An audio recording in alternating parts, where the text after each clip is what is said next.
everyone could please take their seats, we're going to get started. Welcome, and thank you for coming to Wenham's 2026 Annual Town Meeting. For those of you who do not know me, my name is Roger Smerridge, 7 Onion River Road. I'm your town moderator. Before we get started, I want to just note that today's meeting is being broadcast live and is also being recorded. At this time, a few introductions are in order. Up on the stage with me, we have Town Council Robin Stein of KP Law and Town Clerk Diane Bucco. Down to my right, we have members of the Select Board, Vice Chair Gary Cheeseman, Clerk Deirdre Parati, and Member Peter Clay, along with Town Administrator Steve Poulos and Assistant Town Administrator Joseph Pesamato. To my left, your right, we have members of the Finance and Advisory Committee, Chair Phineas Sprague, Vice Chair David Doggett is coming back into the room in the blue sweater. He'll take a seat in a moment. Member Robert Popaddock and Member Sarah Bishop, and they are joined by Finance Director and Town Accountant Ernest Jackson. For those of you attending town meeting for the first time, town meeting is the town's legislative session, and you, the voters, are its legislators. I thank you for taking time to participate in this important part of the democratic process. And town meeting is indeed an important part of that democratic process. In fact, it is a bedrock of modern democracy. As we approach the 250th anniversary of the signing of the Declaration of Independence this summer, taking a moment to look back at the seeds of America's independence is more important today than ever. And one of those seeds is the open town meeting. In towns throughout Massachusetts 250 years ago, people gathered to decide how to act on the critical issues of the day, just as we do tonight. Those town meetings, held in defiance of the Crown's Massachusetts Government Act of 1774, which actually banned town meetings, were instrumental in the process of sending representatives to the Second Continental Congress and crafting the grievances set out in the resulting declaration.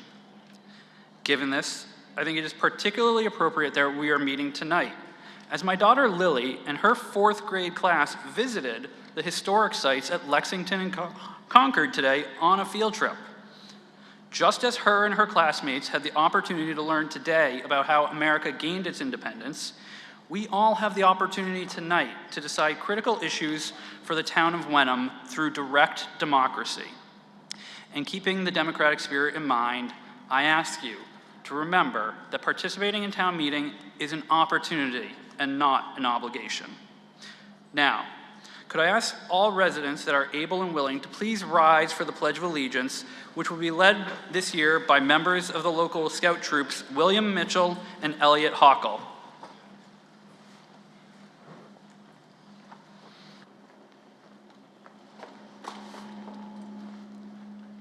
I pledge allegiance to the flag of the United States of America and to the republic for which it stands, one nation, under God, indivisible, with liberty and justice for all. Thank you very much. Next, I want to thank the town officials and staff who helped organize and execute tonight's meeting, as well as the election officers who are assisting with the check-in process, and if necessary will assist with any hand vote counting, although hopefully the clickers will work just fine and we'll be doing all our voting electronically tonight. Now, at this time, I would like to recognize certain residents and town employees who have stepped down in the last year or who have otherwise completed their final term in office or are former officials of note. First, Dr. Miguel Martinez was appointed to the Board of Health in the fall of 1994 to complete a vacated term. He was subsequently elected to serve on the Board of Health 6 times and served a total of 18 years. Dr. Martinez resigned from his position in 2012 and unfortunately passed away this past year.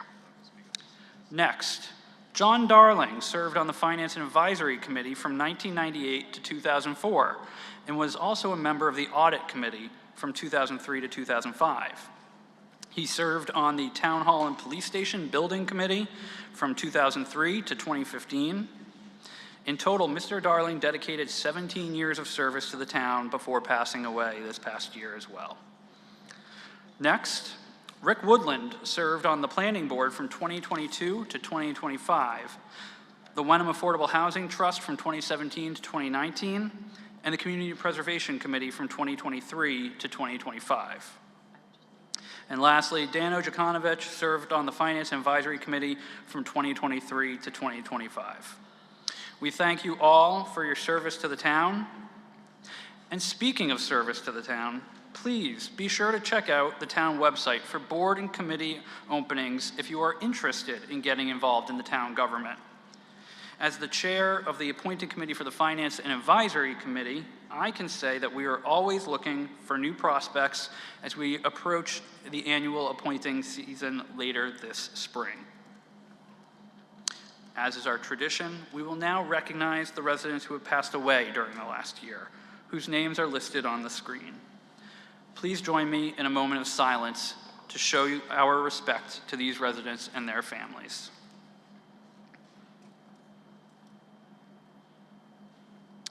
Thank you.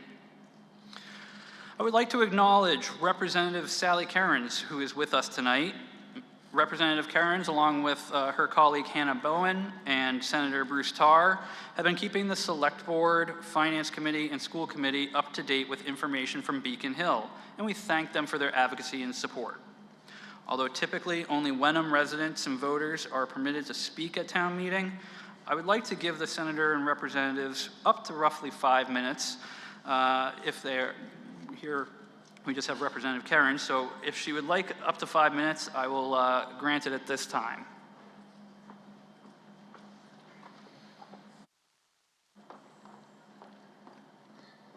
Thank you, Mr. Moderator. Thank you to the residents of Wenham for welcoming me as always. I won't use anywhere near 5 minutes. I bring greetings and good news. I think everyone except if you're about 13 and thinking about what life will be like if you ever get a cell phone. For the rest of us, I think we're pretty happy that we've passed legislation in the House following on the heels of the Senate's action to ban cell phone use bell to bell, meaning not at all during the school day. I've not heard from a single educator or parent who isn't, okay, the Scouts might be disagreeing, but most of the people that we talk to understand that this is an important step we can take, perhaps overdue, and we're also going to hold platform companies accountable and make them limit access to kids under 15, so yay us. I know that you come here always with very thoughtful and well-analyzed information that you bring with you as you vote on your town budget. We are mindful, please know we are mindful at the state level that these are difficult times. Every community, it seems, is looking at overrides. We are doing our best and we are working hard to educate the members of the senior leadership of the Ways and Means Committee that the Chapter 70 formula must be revisited. So we're working hard on that. Thank you, and I can see my good colleague from the other part of Wenham, Rep. Hannah Bowen, has just arrived, and Hannah, if you want to sprint up here to bring greetings. So I represent Precinct 1A, which is part of the 13th Essex District, and Hannah is representative of the 6th. And here she is right here. And she, good timing. Yes, perfect timing. Yes, and we I'm work sure together. you've shared all of the updates from the State House. Pretty much, just the good ones. Yes, and we had visits from the town clerks today, so I missed that. there's lots going on so that we can be responsive. Do you hear me? Yeah. Alrighty, with that, I'll let you. Thank you. At this time, I'll recognize Representative Bowen. Perfect. Thank you so much. Thank you all for being here. Sorry that I had to park on the far end, so I'm a little out of breath. I know many of you did too, but it's great to see a full room. As Rep. Kearns mentioned, I represent the other half of Wenham along with the whole city of Beverly, and have also been really trying to lift up some of the issues that actually both communities share, despite having very different school systems, different local government setups. There isn't a town meeting in Beverly, but a lot of the budget crunches are the same. And so being able to say that no matter the type of town government, no matter the type of school district, we need to work on state funding formula and funding amounts, even in a tight budget year. We're trying to make that case as strongly as we can, and as I'm sure Rep. Kearns mentioned, we'll know more in the next few weeks what we'll be able to deliver back. So thank you all for being here. We're going to be listening and seeing how we can best support. Thanks. Thank you, Representative Bowen. So now it is time to turn to the business of the meeting. Our town bylaws require that we have a quorum of 120 registered voters, and I have been advised by the town clerk that quorum has been met. So I now call this annual town meeting to order. We will omit the return of the warrant, which shows that it was properly served. Today, we will be using electronic voting as our primary means of voting. We will resort to the voting cards only in the event of a technical issue. So each voter should have received both a clicker and a voting card at check-in. If you are a registered voter but did not check in and obtain a clicker and a voting card, please see the election officers at the check-in tables back in the vestibule. If you don't have a clicker and a voting card, you won't be able to vote. You must be here in the gym in order for your vote to be counted. You can't be out in the hallway or anywhere else in the building. Voting will be in the gym only. Now, when putting a motion to vote using the clickers, I will announce that the voting is open. Anyone in favor of the motion should press 1A, the green button, on their clicker. Anyone opposed to the motion should press 2B, the red button, on their clicker at the same time. We do yays and nays when using the clicker at the same time. Anyone who wants to abstain, that is not vote on the motion at hand, shouldn't do anything at all. Don't press any buttons. We won't be using the yellow 3B or 3C button. After a brief period, I will announce that voting is about to close, and then I'll close the vote. Although you can change your vote while voting is open, only your last vote selection at the time of closing will be counted. And the way you can know that your vote is going through is on the little window in the screen. You should see a little OK signal and either a 1 or a 2, depending on which way you voted, appear. We're going to run a test vote in just a minute, and you can see if your clickers are working, and I'll cover any problems with the clickers at the time. But once I close the vote, I'll then declare the vote, and we'll move on to the next motion or article. Now, the clickers have not been registered to individual voters, so names will not appear on our screens, and no record of each voter's vote will be maintained after the vote is cleared. That said, each voter is entitled to only one vote and should not use another voter's clicker to place an additional vote. To ensure that the clickers are functioning properly, we will now run a test vote. During this vote, as I said, the screen on your clicker should display what your vote is. If you believe that there is a problem with your clicker, either the display is not functioning or it's blipping, or you don't see, if you're able to, you can check on the screens the number on the back side of your clicker to see if it goes through. We're only doing this grid for the test vote. If you think that there is a problem with your clicker, please notify one of the election officials or our town clerk. And if necessary, if this occurs during the course of the meeting, you can come to the microphone and raise a point of order. But if it happens right now, see an election official or the town clerk and we can get it resolved. If there are any technical problems throughout the evening that we can't resolve, we will then use the voting cards. I'll explain the process for doing so if we have to. So we're now going to run the test vote. Our test question tonight, we're going into science realm. I know sometimes I do sports. Last year I did theater. We're going science. Will you be watching the Artemis spaceship splash down tomorrow night? Green for yes, red for no. Voting is now open.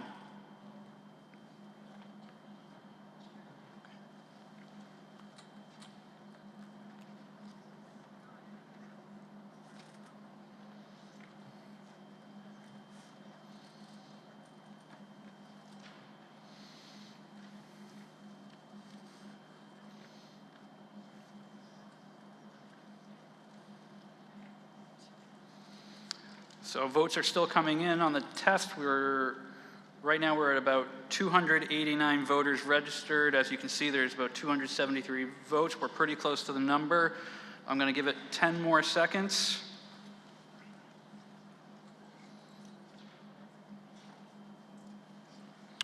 All right, voting is now going to close. All right, we have 202 in favor and 74 opposed, so the majority of town meeting does plan to watch the event tomorrow night. I'll be right there with all of you around 7:30 p.m. to watch that exciting event. The even better news is that it looks like our clickers are working. As I said, if you think you have an issue with your clicker, either right now or during the course of the evening, please see an election official or the town clerk, or if it's really becoming a problem, you can, as I said, go to the microphone and raise a point of order. I'm now going to put my clicker over here on the mic because I actually don't vote. As the moderator, I only vote in the instance of a tie if I decide to break a tie. Otherwise, I won't be voting from here on out. All right.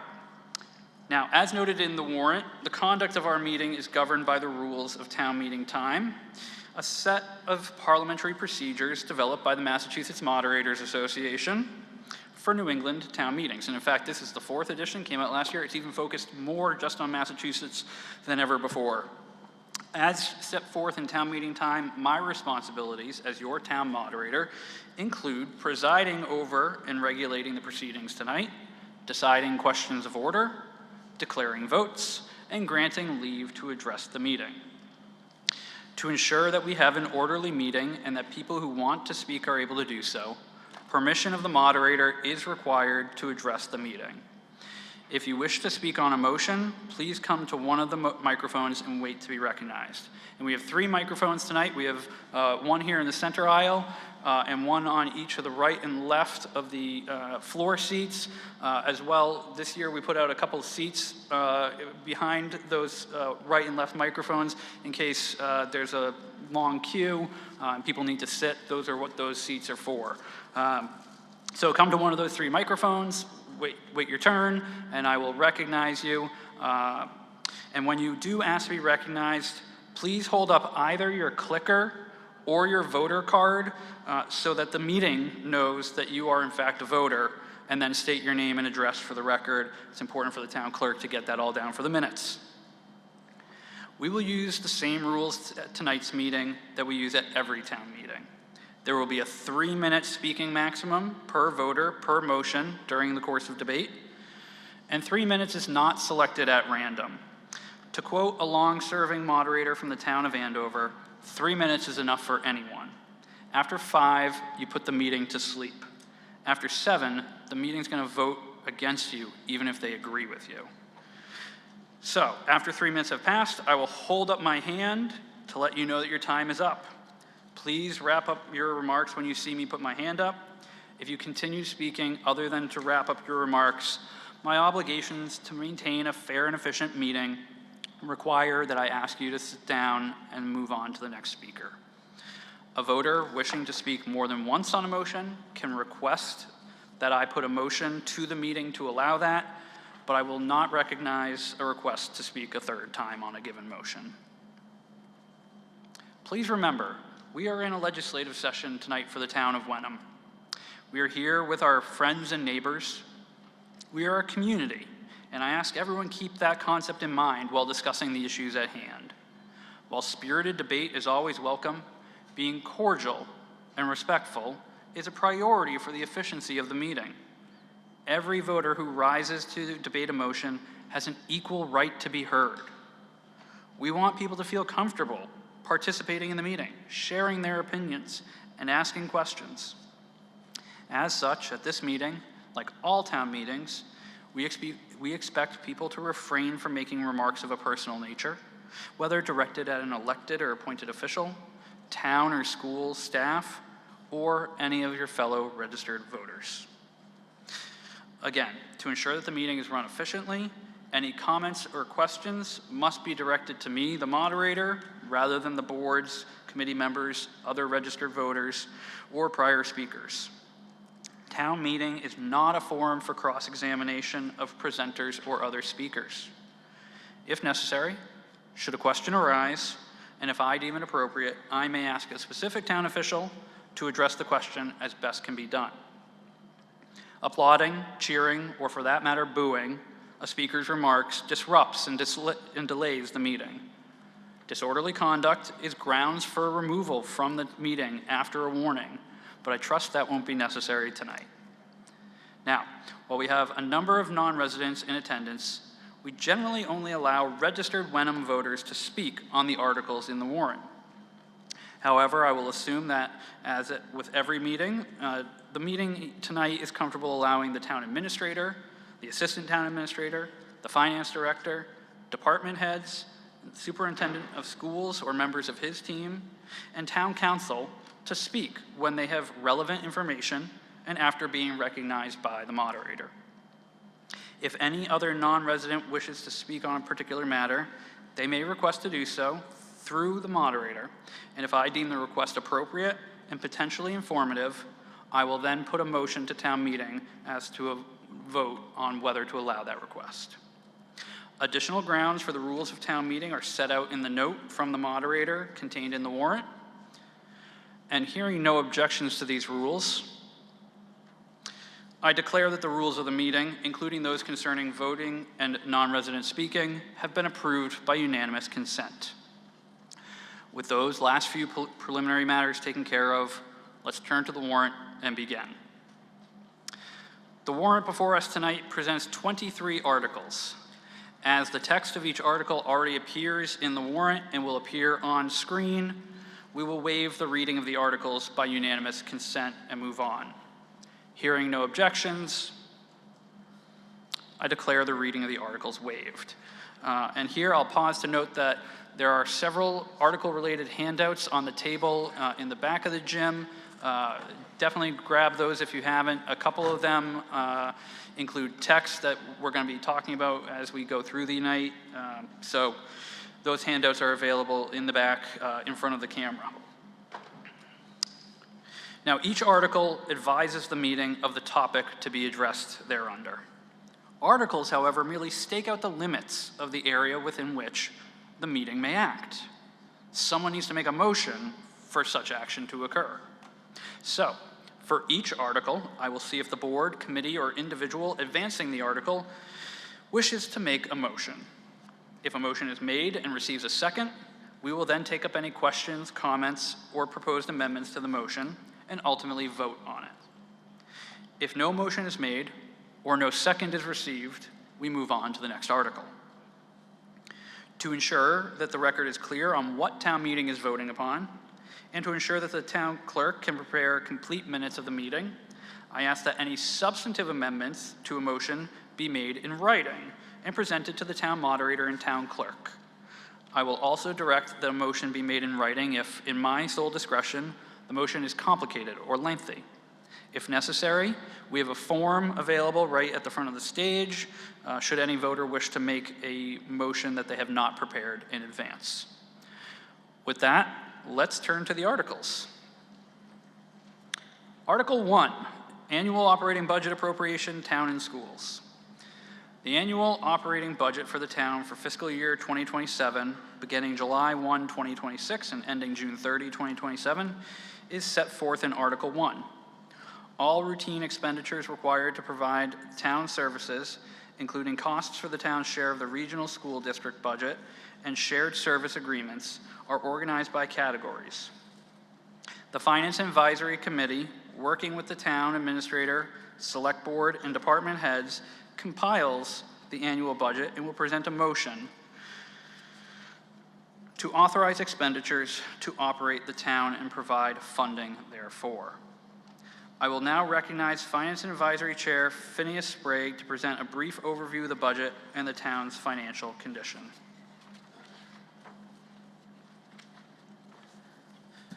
Good evening, everyone. This is one page. I just double-spaced it, so this is going to be quick. I am Finn Sprague, Chair of the Wenham Finance and Advisory Committee. Our role in respect to this town meeting is to review the town's budget in detail, discuss and interview the different departmental managers, and make a recommendation on the warrant articles that would have a measurable and meaningful impact on town finances. This budget is many months in the making and involves the efforts of many volunteers and employees of the town and school district.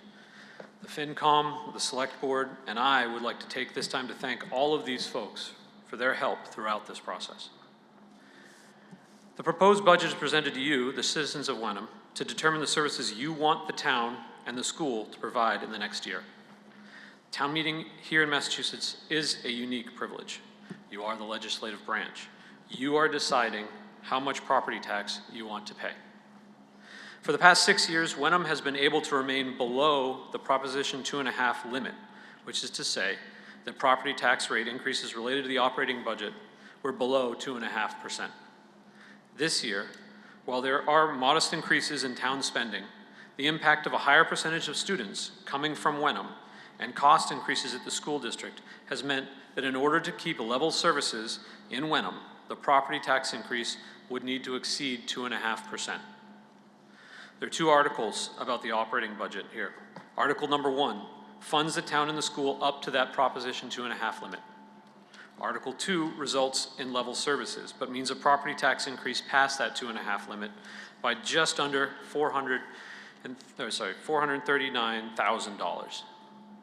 That means total property taxes would increase 6.14%. We anticipate that passing Article 2 would add approximately 31 cents per $1,000 of assessed value to the expected tax rates for the next year. As mentioned before, the FinCom has been reviewing all aspects of the budget since October and has issued a recommendation to pass both articles in order to maintain the services and town character that you've come to expect from living in Wenham. If both articles pass, the total operating cost for fiscal year 2027 is $27.3 million, which represents an increase of roughly $1.8 million. Education makes up roughly 53.8% of the operating budget, and the town operations accounts for the remaining 46.2%. In total, education costs are rising by $1.1 million, or 8%, while the town operations are increasing by $700,000, which is about 6%. In a few minutes, we'll hear from Superintendent Tracy about the school district budget, so I'm not going to rehash the topic except to say the majority of the cost increases at both the town and the school are related to labor contracts. As is the case with most communities, the key drivers for budget growth are related to wages and benefits. You'll recall that a number of union contracts were signed as we closed the fiscal year 2026 budget last year with planned spending increases. Using round numbers, half of the town's $700,000 increase relates to pensions and benefits. There's about $100,000 for the new trash contract and $100,000 for staff at the fire department. The rest of the budget is fairly similar year over year, so we're not going to dive into further details absent specific interest from the folks here. With that being said, happy to answer any specific questions residents have related to the budget. Thank you. Thank you, Mr. Sprague. Now I invite Superintendent Eric Tracy to make his presentation on the school district budget.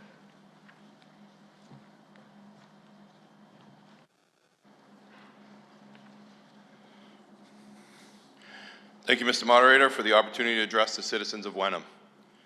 I'd also like to thank the members of the school committee, town administrator, select and finance boards, and many others who have helped prepare the school budget for you today. I would be remiss if I also didn't thank our Assistant Superintendent of Business and Finance, Vinnie Leone, for his efforts in developing and presenting a detailed, transparent budget process over the last 5 months. The overall increase in this year's school gross operating cost is 5.09%. The school district and town boards have continued to improve transparency each year through joint meetings of boards and chairpersons so that each entity's needs are in the open and fully understood. This FY27 assessment includes no new programs or staffing, but does reflect rapid increases in expenses, including cost of living increases for our staff members, large increases in health insurance premiums, and higher maintenance and utility costs across the board. This is also the first year in many that there'll be an override request for school department expenses. It's important to note that our two communities and the school department are experiencing what I would term the perfect storm. State funding and aid continue to lag. The school department's Chapter 70 aid from the state has remained approximately 10% of the budget for the last few years. The state is yet to fully fund regional transportation and special education as outlined in the law, creating a widening gap between budget expenses and offsets. On the town side, unrestricted government aid for the town of Wenham increased 1.1%. which is a variable that we cannot continue to see if we're going to continue to experience the growth that we're experiencing. Next slide, please. There are several items to highlight within the FY27 budget that was approved by the school committee on February 12, 2026. Initially, the reduction of $1.3 million from our preliminary budget. In November, we dropped our first budget numbers on the table. We cut $1.3 million from that initial budget. That included a reduction of 7 staff members already. This budget returns $773,000 back to the towns for the 5th year in a row.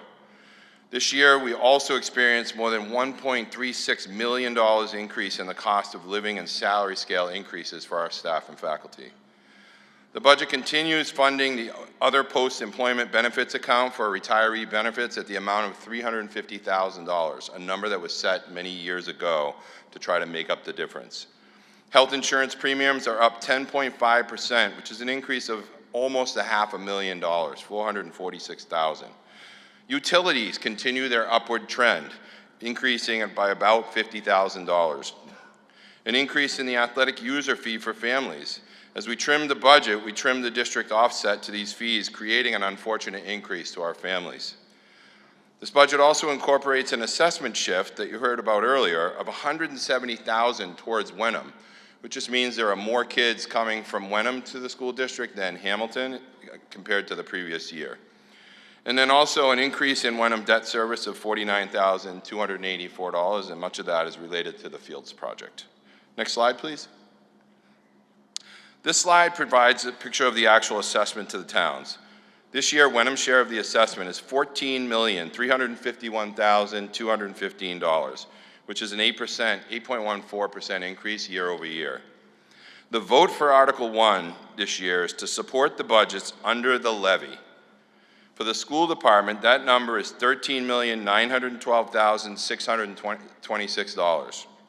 The balance or the override will be voted on the next article, and that amount is $438,589. Next slide, please. This is a more detailed look at the budget, including debt service. When we start our budget, we begin with the total operating expenditures, which is on your far left, in the top far left, $48.96 million. Then we add our debt service. The debt service across the district is $1.96 million. Those are debts for bonds, for field projects, roofs, windows, any major bonded items. Then we subtract our offsets and any other revenues, so state aid and any other revenues that we may get, yielding a final total assessment for both towns of $41,609,785. Next slide, please. This slide's a little more informational. In 2022, we established the Capital Stabilization Fund with voter approval, and we're required to report annually on any changes. This fund is used to offset capital expenses. Much of the original money in this account was related to the athletics facility improvement project. The balance reflected here as of June 30th, 2025, last June, the balance reflected here is as of June 30th, 2025. But in FY26, the school committee voted to use $1.7 million of the $2.4 million to pay down the debt on the athletic complex upgrades project, and $450,000 for the high school roof feasibility study, which you'll see in Article 14. resulting in a final balance today of about $208,000. The $1.7 million was all money that was collected for donations across the towns as the project ramped up. One good note is the Athletic Facilities Improvement Project came in $1.3 million under budget with a final bond amount of $6.8 million with an interest amount on top of that of just slightly over $1 million. And the bond is a 5-year bond. Next slide, please. This budget, this chart, really hard to see. My apologies. This budget is how we report it to the Mass Department of Education. It shows a better breakdown of the 5% increase in the district operating budget. It's important to note, though, that staffing has continued to be reduced in the school department since FY24, when there were more than 300 positions. Next year's budget, FY27, as presented, shows a total reduction in staffing of more than 11 full-time employees over that time. Next slide, please. The final slide shows the 5-year average for the town of Wenham versus the district operating budget, which is currently 3.3% over 5 years. The previous 5-year average was 2.04%. Next slide, please. I want to thank everyone for your confidence in me to represent the students, the families, the faculty, and the staff of the Hamilton-Wenham Regional School District. As we navigate the current fiscal environment, I am resolute in my commitment to collaborate with our boards and our community members, not only to ensure responsible budget management, but also to position our district for sustained growth and continuous improvement across our schools and our communities. We are dedicated to fostering a future of excellence for every single student. I appreciate the opportunity to present the FY27 budget today. Go Generals! Thank you. Thank you, Mr. Tracy. Before I move on to the reading of the budget and the making of the motion under Article 1, I want to address a procedural matter that has been raised. Prior to the meeting, several voters approached me about the possibility of Hamilton-Wenham Regional School District students who are not yet registered voters speaking tonight. As I mentioned before, non-voters like that ordinarily cannot speak without leave of the meeting, so what we're going to do is we're going to put it to the meeting. Rather than deal with these requests on a one-by-one basis, however, during the debate, I am going to put a moderator's motion to the meeting for a vote now. In so doing, I express no opinion one way or the other on the motion or how you should vote. I'm just doing so to facilitate the orderly process and handling of this issue. So, the motion, which will allow students who live in Wenham to speak but not vote on articles involving the school district issues, even if they are not registered voters, is as follows. I move that the town meeting allow non-voters who live in Wenham and are Hamilton-Wenham Regional School District students to speak on Articles 1, 2, and 14 of the 2026 annual town meeting. Is there a second? The motion has been made and seconded. As with any other motion, this motion is debatable, so I'll ask if there's any discussion on the motion.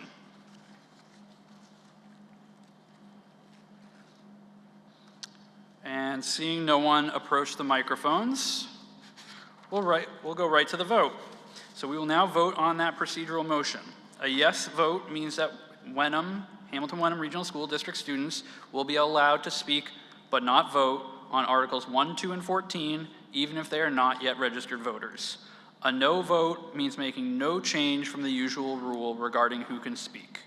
A vote on this motion requires a simple majority. Voting is now open.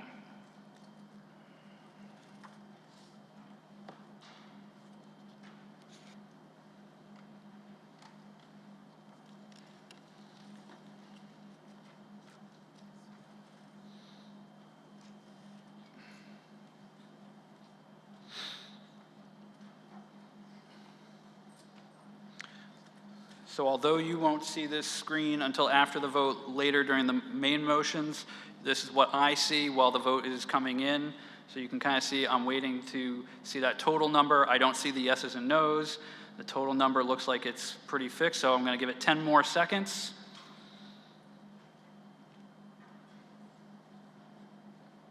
And voting is now closed.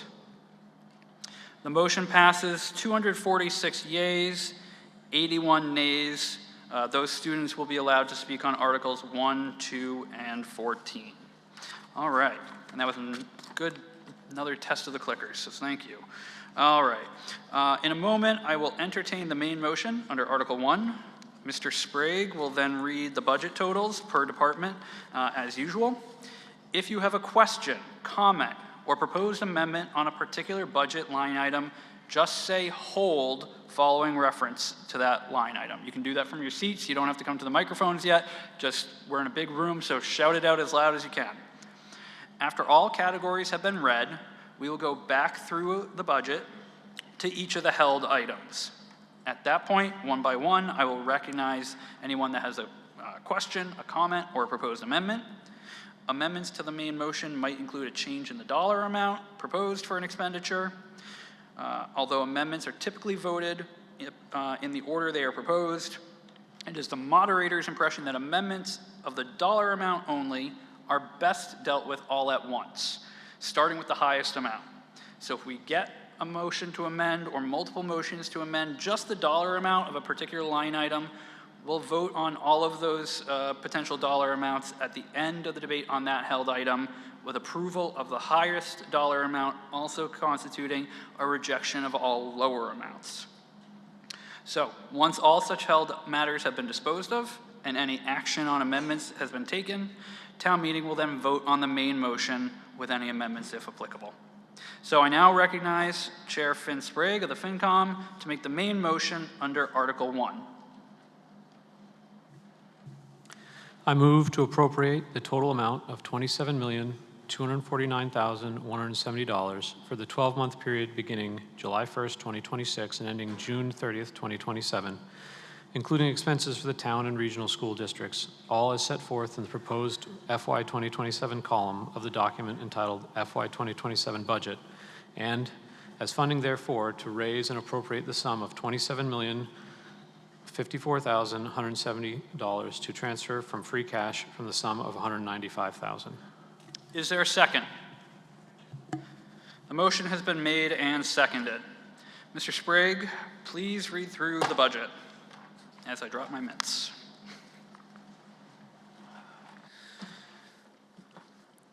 Everybody's favorite part. So, moderator, $50. Select board, $21,604. Town administrator, $214,276. Finance and advisory, $245. Reserve fund, $125,000. Municipal audit, $44,000. Assessors, $170,953. Tax title, $9,800. Finance department, $412,563. Legal, $98,000. Information technology, $164,235.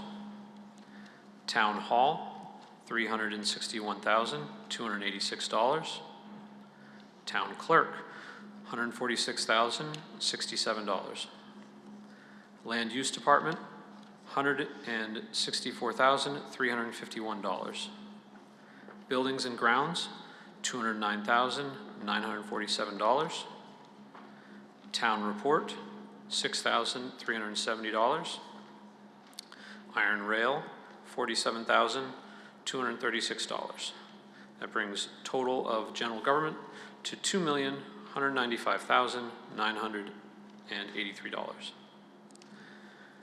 Police department, $1,907,741. Fire department, $1,112,778. Permitting department, $117,668. Tree warden, $43,584. Brings total public safety to $3,181,771. Hamilton Wenham Regional School District, $13,250,000. $912,626. Essex North Shore Vocational, $347,338.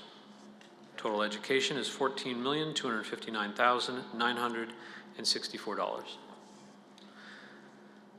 Highway Department, $989,493. Snow and ice, $109,220. Street lighting, $31,360.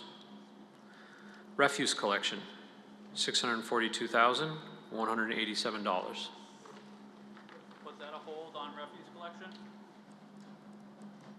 Yep, okay, thank you. Moving on to Cemetery Department, $14,707. Brings total public works to $1,786,967. And that's total, so Health Department is $42,933. Council on Aging is $164,025. Veterans Services, $25,668. So that brings total of Health and Human Services to $232,626. Library, $1,133,163. Joint Recreation, $133,280. Historic Commission, $196. Total Culture and Recreation is $1,266,639. Debt principal, $180,000. And debt interest is $3,600. So total debt service is $183,600. Employee benefits, total, $2,835,506. General insurance, $180,000. Transfer to OPEB, $120,000. Total general fund is $26,243,056. Water Department, $622,860. That brings the total general fund and Water Department to $26,865,916. Thank you, Mr. Sprague. I heard a hold on refuse collection. I just want to confirm no other holds. All right, so we will take up refuse collection.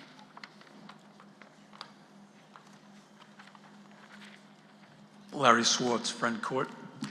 I don't mean this to in any way delay the proceedings, but I was curious as to how the $85,000 for refuse collection was included in the amount for free cash when it's not a recurring expense. And as the FinCom's own commentary in Article 1 states, that the budget will be raised by taxation and $195,000 will come from certified free cash for one-time, non-recurring items. So that's part A of the question. Part B I reserve for the selectmen and the town administrator. Well, I think the first question, I'll see if the FinCom chair wants to answer that in the first instance and then turn it to the administration. And I ask it as by way of background. I believe the practice of the FinCom is not to include any recurring expenses in the free cash amount. Mr. Sprague. Of the budget.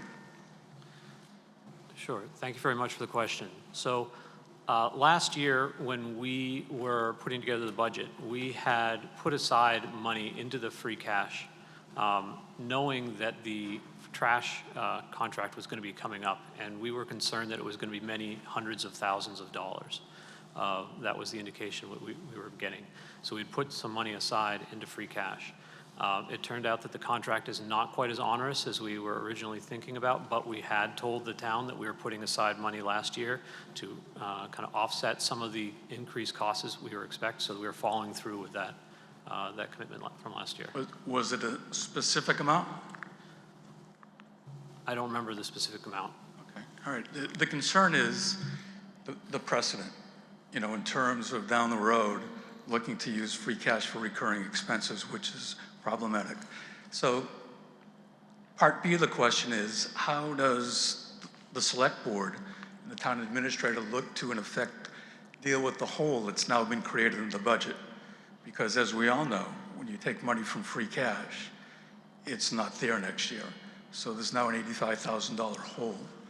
Is there any plan to maybe educate the populace in terms of mitigating the rubbish expense by doing things like putting the green bucket out, which probably accounts for about half of the tipping fees that we have to endure every year? I know that I've raised this to Mr. Clay in the past, and I just wonder about ways to deal with. I mean, I think the town, and I think you folks do it as often as you can, but I think this is one instance where you don't look at a cost and say, we're going to pay it. I think we need to look at how we're going to offset it.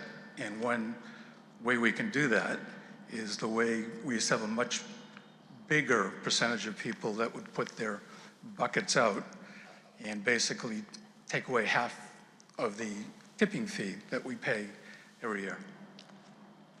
Mr. Poulos, would you like to address that? Sure. Comment on part of the question A too, as well as Chair Sprague mentioned, that the conservation of free cash last year was intentional, and we knew that our preliminary adjustments, preliminary analysis was that our trash contract was going to go way up to the tune of probably 70 or 80%. The reality, once the dust settled, was we're probably about 22% in the first year.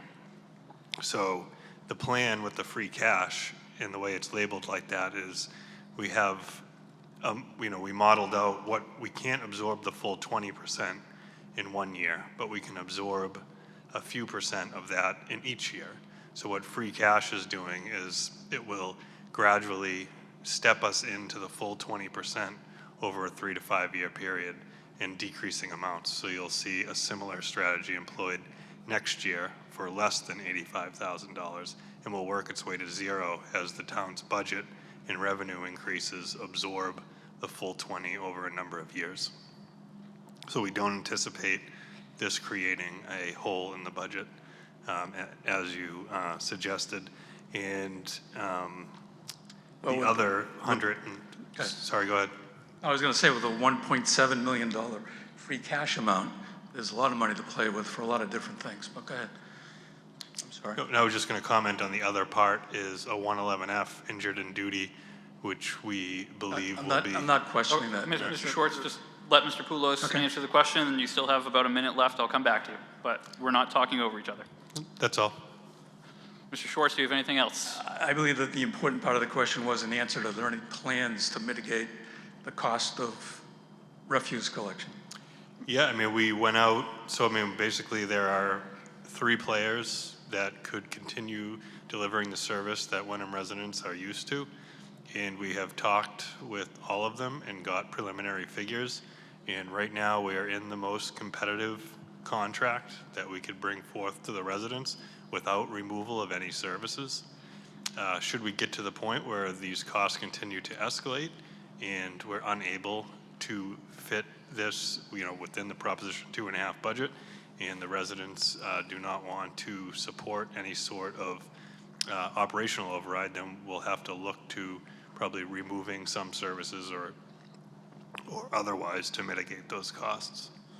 In the past, the town has taken, its leadership has taken a role in terms of encouraging people, educating people, encouraging people about other ways that don't cause a tipping fee to get rid of their rubbish, specifically food scraps that would go in the green bucket and therefore don't get dumped, therefore we don't have to pay for it. And that's somewhere between 40 and 60% of the rubbish that goes out every day. And if you drive down the streets of the town and see how many green buckets are out on any given Tuesday, the participation rate isn't very high. So it'd be maybe, it was a long time ago, with all due respect, town administrator, when you weren't here, and I think maybe it's time to kind of re-educate people. So just a gentle select suggestion maybe to do that, about the benefits of putting the food scraps out. Thank you. Thank you, Mr. Schwartz. Mr. Poulos, do you have anything else you want to? No, I have nothing else. Okay. Would anyone else like to speak on the refuse collection hold? Seeing no one approach the microphones, we will now vote on the motion under Article 1. A yes vote means approving the budget as set forth in the column entitled Proposed FY 2027 in the budget document with the funding specified in the motion. A no vote means rejecting the proposed budget. This motion requires a simple majority, and voting is now open. Not until after I declare.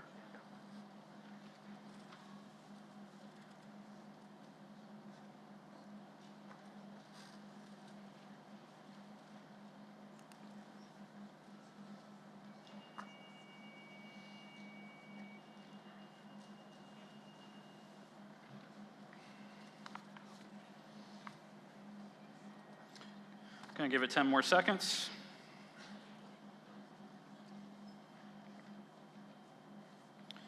Now's your last chance to vote if you want to.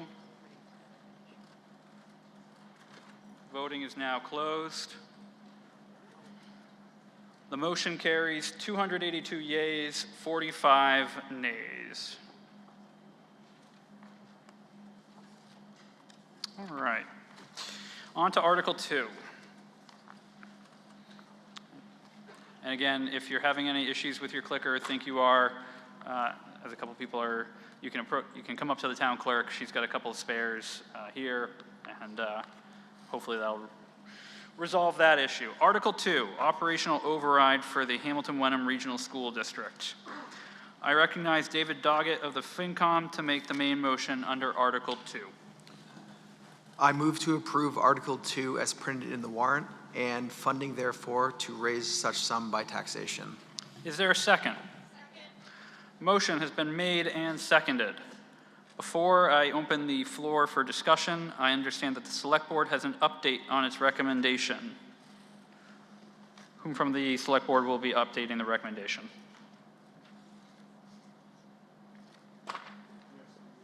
Just press the button, Gary. Press the button. One light. There it goes. The Select Board recommends 4-0 on the vote, a favorable action on this article. Thank you. Now, is there any discussion on the motion? And again, just if you can show your clicker, your voter card, or if you're a student who's speaking under the procedural motion that was approved earlier, just say that you're a student. So, thank you. Okay. Name and address. Ashley Gleddy Chase, 47 Maple Street. I have a question for Superintendent Tracy. I'm wondering if this doesn't pass, if you can explain what cuts would need to happen in the budget and how that would impact students. Superintendent Tracy.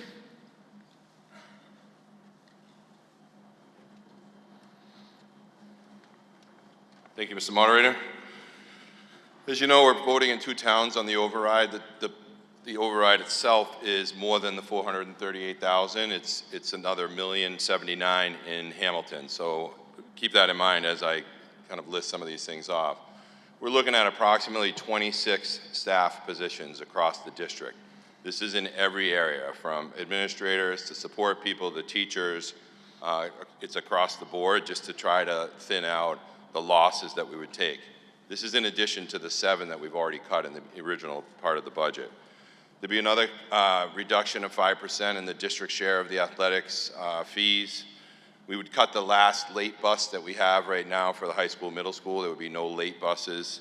The sprinkler heads at the high school, middle school complex are desperate need of replacement, and that would be taken out. Security vestibules that we've tried to continue to build and put into our schools to make the front entrances of our schools safer would be out. Several smaller maintenance projects like the kitchen floor and the puker. That's a project that is long in coming. It is fractured tile, but under that tile the mastic is asbestos. So those types of things need to be remediated. So that's some of the things that are in the override. Thank you. Thank you, Superintendent. I might ask you to stay close to the microphone in case there's other questions. I suspect there may be. All right. Over on my left, again, name, address, and if you're a student, just say that you're a student. Hello, I'm Colin Urch, and I live at 28 Mayflower Drive. I'd like to say that as a freshman at Hamilton Wenham High School, I'd like to say that there is a lot of concern about the potential of this override not passing. One really deep concern is that if it does not pass, we're going to see a cut in a lot of AP and honors classes. And what that means for a lot of students at Hamilton Wenham is we're going to have a harder time getting into more selective and more competitive colleges, as AP and honors classes are very critical for students who want to be able to go to a good college and be able to show to college admissions officers that they can learn at a higher level. And I understand that I don't pay taxes, and the result of this not passing, or the result of this passing means that people will get an increase in their taxes. But I would like to say that as a student, it really matters to me that this does pass so that me and all of my other students have a chance to get in the best college possible. Thank you. Thank you. And I will make an exception to my usual no clapping rule for any of the students. Kudos to any students who choose to speak tonight. I'll clap for you at the end, Eric. Don't worry. All right, we're still over on the microphone on the left-hand side. Go ahead, name, address, and again, if you're a student. Okay. Good evening. My name is Ginger Jones. I am a resident of Wenham at 156 Larch Row, and I am a current 8th grade student at Miles River Middle School. I understand that I am not a registered voter, but the decision before you tonight directly impacts my educational experience and the opportunities available to students like me. In my experience, Hamilton Wenham is a place where students are known, supported, and encouraged to grow. My teachers and administrators do more than teach content. They build relationships, create opportunities, and help us become more confident in who we are. For example, my chorus director, Ms. Carter, chose to take on additional work to support students participating in the Northeast District Choir through MMEA. She gave up multiple evenings and even an entire Saturday to help us prepare. There was no requirement for her to do that. She did it because she believes in her students. There was also no part of that in her contract, and like many other educators, she gave it willingly without additional compensation because she cares deeply about our success. That kind of commitment makes a difference. It builds confidence, it opens doors, it helps students see what they are capable of. But it also highlights the gaps that already exist, where so much of what makes this district special depends on educators giving more of themselves beyond what is expected or compensated. From what I understand, the budget before you tonight is not about adding extras, it is about maintaining what already exists. The warrant explains that without this override, this district would face significant cuts to programming. For us as students, this means things like larger class sizes and less individual support, fewer course offerings and fewer opportunities to explore interests, reductions in arts, music, and extracurricular activities, as well as less time and flexibility for teachers to go above and beyond for students. Those are not small changes. They are the experiences that shape who we become. I understand there are financial challenges, and I respect how difficult these decisions are, but I ask you to consider what is at stake. By supporting the proposed operating budget, you are helping to protect a school community where students have the resources we need, the opportunities to flourish, and the support for our teachers so they can continue to go above and beyond for all students, not just some. When you invest in our schools, you are investing in us. We want to make you proud and to become the future you believe in for this community. Thank you for your time and consideration.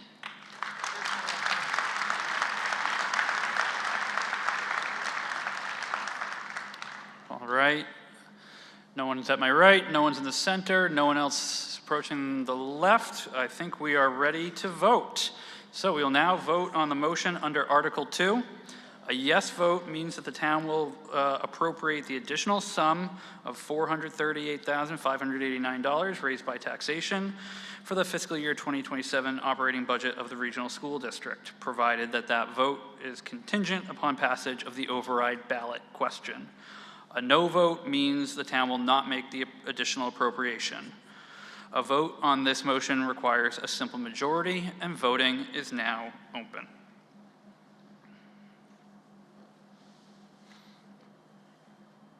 And just to reiterate for those who may have come in late, the green button is yes, the red button is no.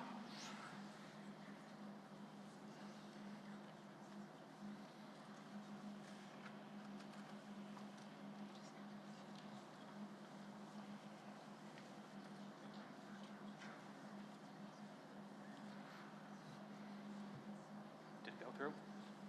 Okay. We'll just give it 10 more seconds. I'll hold that 10 seconds until this gentleman gets a new clicker.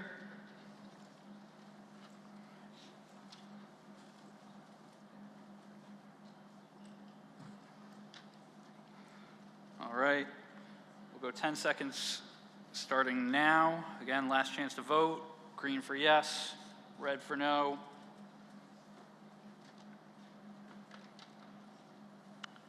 Voting is now closed. The motion carries. 269 yeas, 70 nays. On to Article 3, creation of a building stabilization fund and a vehicle and equipment stabilization fund. I recognize Sarah Bishop of the Finance Committee to make the main motion under Article 3. I move to approve Article 3 as printed in the warrant. Thank you. Is there a second? Motion has been made and seconded. Is there any discussion on the motion?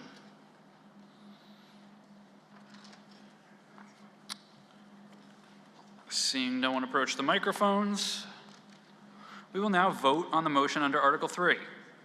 A yes vote means that the town will create and fund the two proposed special purpose stabilization funds. A no vote means that will not occur. This motion requires a 2/3 vote. Voting is now open.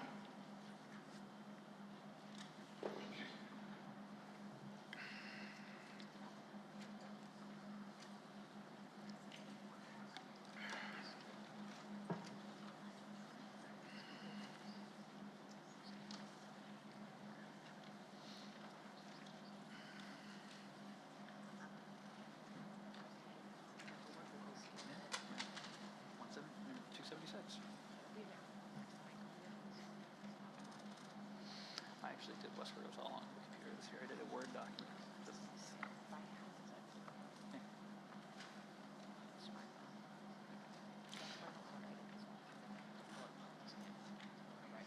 Okay.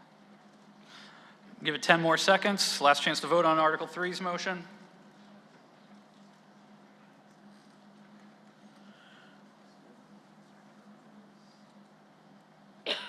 Voting is now closed. The motion carries. 259 yeas, 48 nays. That is more than a 2/3 majority. Article 4, use of free cash and other available funds to fund the fiscal year 2027 capital improvement program. Article 4, as I said, seeks authorization for use of free cash for the capital improvement projects set forth in the list in the warrant. I recognize Robert Papatic of the FinCom to make the main motion under Article 4. I move to approve Article 4 for the purposes and the amounts as printed in the warrant, with $621,784 to be transferred from free cash. Is there a second? Second. Motion has been made and seconded. Now Mr. Papatic will review the capital items and amounts. As with the operating budget, if you wish to address any of these items separately, please shout out hold. After Mr. Papatic completes the review, we will consider any holds and take the vote. Mr. Papatic, please read through the capital items. First item is cemetery management software for $10,000. The next grouping is the Council on Aging. First item is My Senior Center software for $4,500. The next council item is basement floor for $9,500. The next item is basement paint for $8,500. And the final Council on Aging item is water heater for $3,200. The next items are for the DPW. Chapter 90 supplement for $50,000. Chevrolet Silverado 3,500 for $69,000. DPW again, exterior wall repair for $40,000. Gutters for $4,100. Again, a DPW item. Pringreet Park improvements, maintenance, garage, and bathrooms for $7,500. An item from fire listed in the warrant as Anon. Exterior paint, $4,000. Sorry about that. Continuing fire, Chevrolet Silverado, $3,500 for $86,000. Another fire item for water heater for $4,600. The next grouping is land use, downtown vibrancy plan, $50,000. Food project, student sponsorship, $6,500. Complete streets consulting project for $50,000.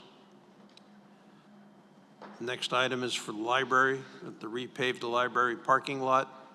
Wenham's share of the total cost is $55,000. The next items are for the police department. Victim interview room improvement for $21,000. Frontline vehicle replacement for $65,887. Taser lease, this is payment 2 of 5 for $16,588. Weapons replacement for $5,009. Again, police for generator of $42,000. Police interior door for $3,900. For the town clerk, a 4-drawer fireproof cabinets, $5,000. The grand total is $61,784. Mr. Papak, I think that was $621,784. Is that correct? That's correct. Okay. I heard no holds. Am I correct in that there were no holds? Excellent. We will now vote on the motion under Article 4. A yes vote funds the listed capital items from free cash. A no vote means that those capital items will not be funded. This motion requires a simple majority, and voting is now open.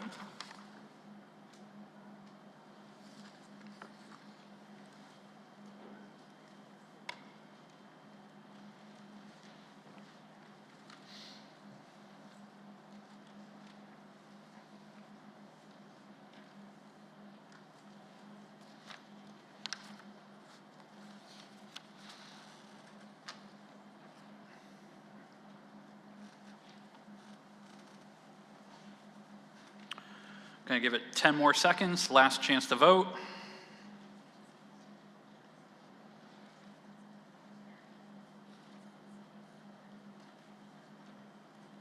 And voting is now closed.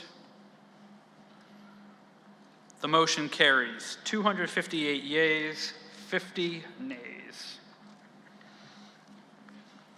On to Article 5, Correction of CARES Act Negative Balance. I recognize David Doggett of the Finance Committee to make the main motion under Article 5. I move to approve Article 5 as printed in the warrant. Is there a second? Motion has been made and seconded. Is there any discussion on the motion?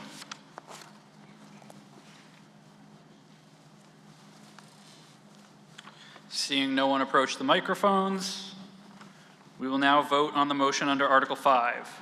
A yes vote means transferring free cash to the CARES Act Special Revenue Fund. A no vote means not making the transfer. This motion requires a simple majority, and voting is now open.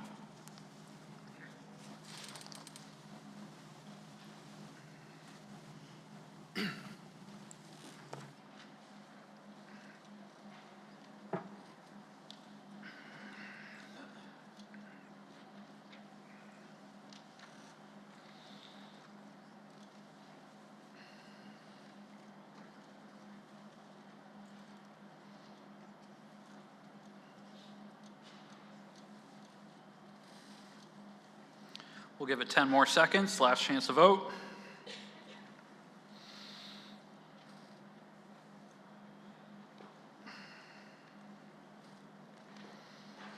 Voting is now closed.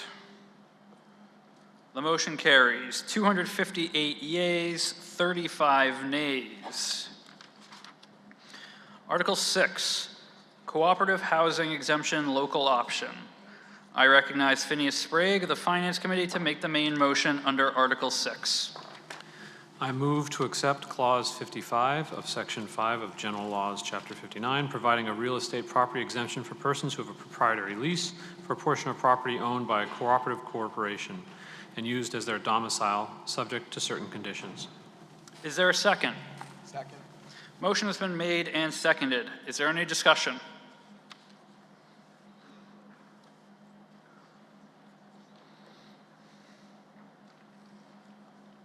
Phil Colorusso, 406 Old Country Road. Mr. Colorusso, can you just speak into the microphone a little bit? Maybe Sure. tip it up if you need to. Phil Colorusso, 406 Old Country Road. Could you define what qualifies as cooperative housing? Mr. Sprague, or you want to handle it, or does Mr. Doggett want to handle it? I think because it's specific to the exact definition, I'd appreciate if the town administrator would speak to that. Thank you. Mr. Poulos. Yeah, so co-op housing would be, so I mean, most folks are familiar with like a single-family home or a condominium where when you buy either one of those, you actually have an ownership interest in the structure. In a condo, for example, you'd have ownership interest as you would be the owner of the structure you live in, and then there's common land that you would share. In a co-op, I'm not going to pretend to know, I can get into the granular details, but in general, it's a cooperation that you buy into and essentially buy a share. And that share gives you the right to live in the housing provided there, but you don't actually own any of the structures. You don't have an ownership stake in any one structure. You own it as part of a whole. So that's really the difference. We do have one in Wenham, and folks who pay taxes just like everybody else here. The taxing is very similar, but the way the law is drafted doesn't allow local exemptions such as veterans, blind, elderly exemptions that are afforded to everybody else cannot be awarded to them without this local option. All right. Any other discussion? Seeing no one else approach the microphones, we will now vote on the motion under Article 6. A yes vote means that the town accepts the local option tax exemption. A no vote means making no change. This motion requires a simple majority, and voting is now open.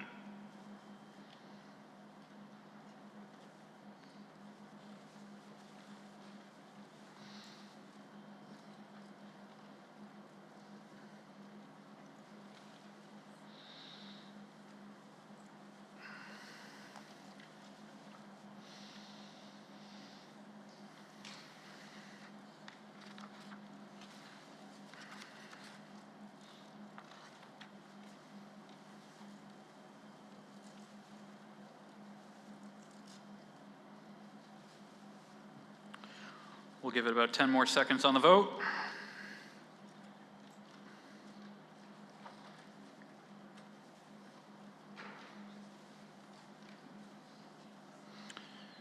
Voting is now closed. The motion carries 227 yeas, 35 nays. Article 7, collective bargaining funding agreements. I recognize David Doggett of the FinCom to make the main motion under Article 7. I move to pass over Article 7. Is there a second? Motion has been made and seconded. As the motion is for to pass over, that is take no action, and that differs than the recommendations that were made in the warrant. I will ask FinCom and Select Board for their recommendations on the motion to pass over, starting with the Finance Committee. Does the Finance Committee have a recommendation on the motion to pass over? We're going to vote live right now. So. Okay. I vote in favor of the motion. I vote in favor.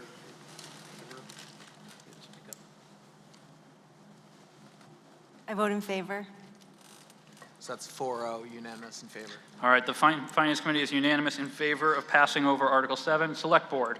And the Select Board favors passing over, vote 3-0 unanimous. Okay. So again, the motion on the floor is to pass over, that is take no action on the article. Is there any discussion on the motion to pass over Article 7?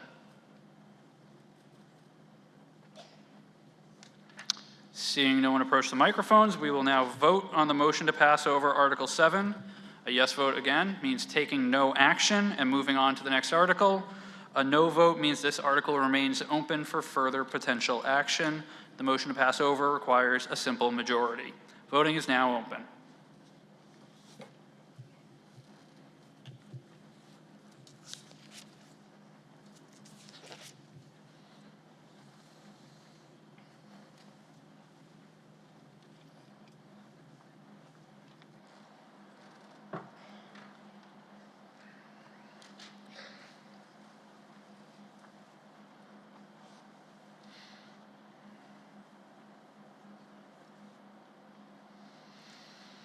We'll give it 10 more seconds to vote, so last chance to vote.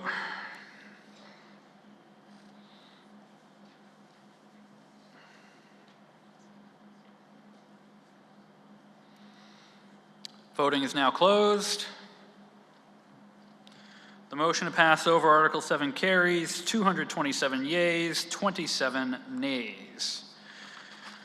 All right, we've now come to the articles that the warrant proposes acting on through a consent calendar, Articles 8 through 12. These are routine articles appearing each year and about which there is generally little or no debate. For each article, I will read the article number and general purpose.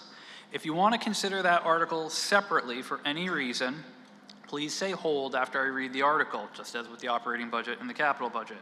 The difference here is that I will require 5 voters to rise in support of the hold in order to take an article out of the consent calendar.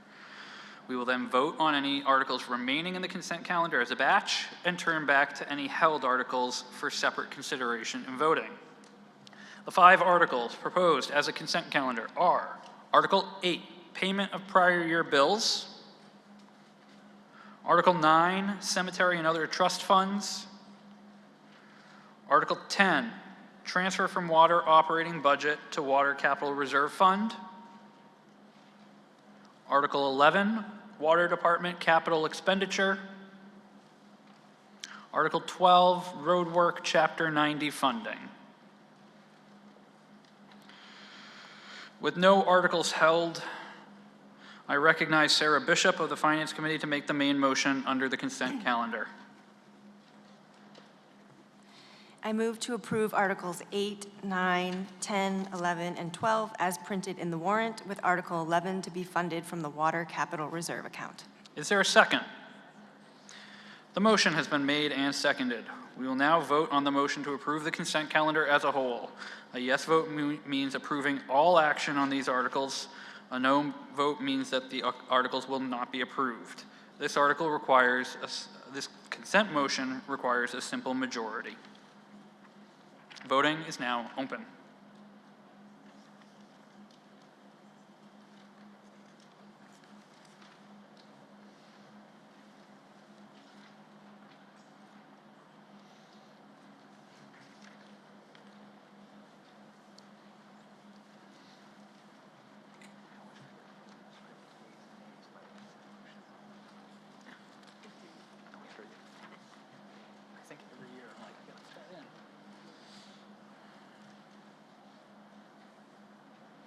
All right, we'll give it 10 more seconds on the consent motion. Last chance to vote.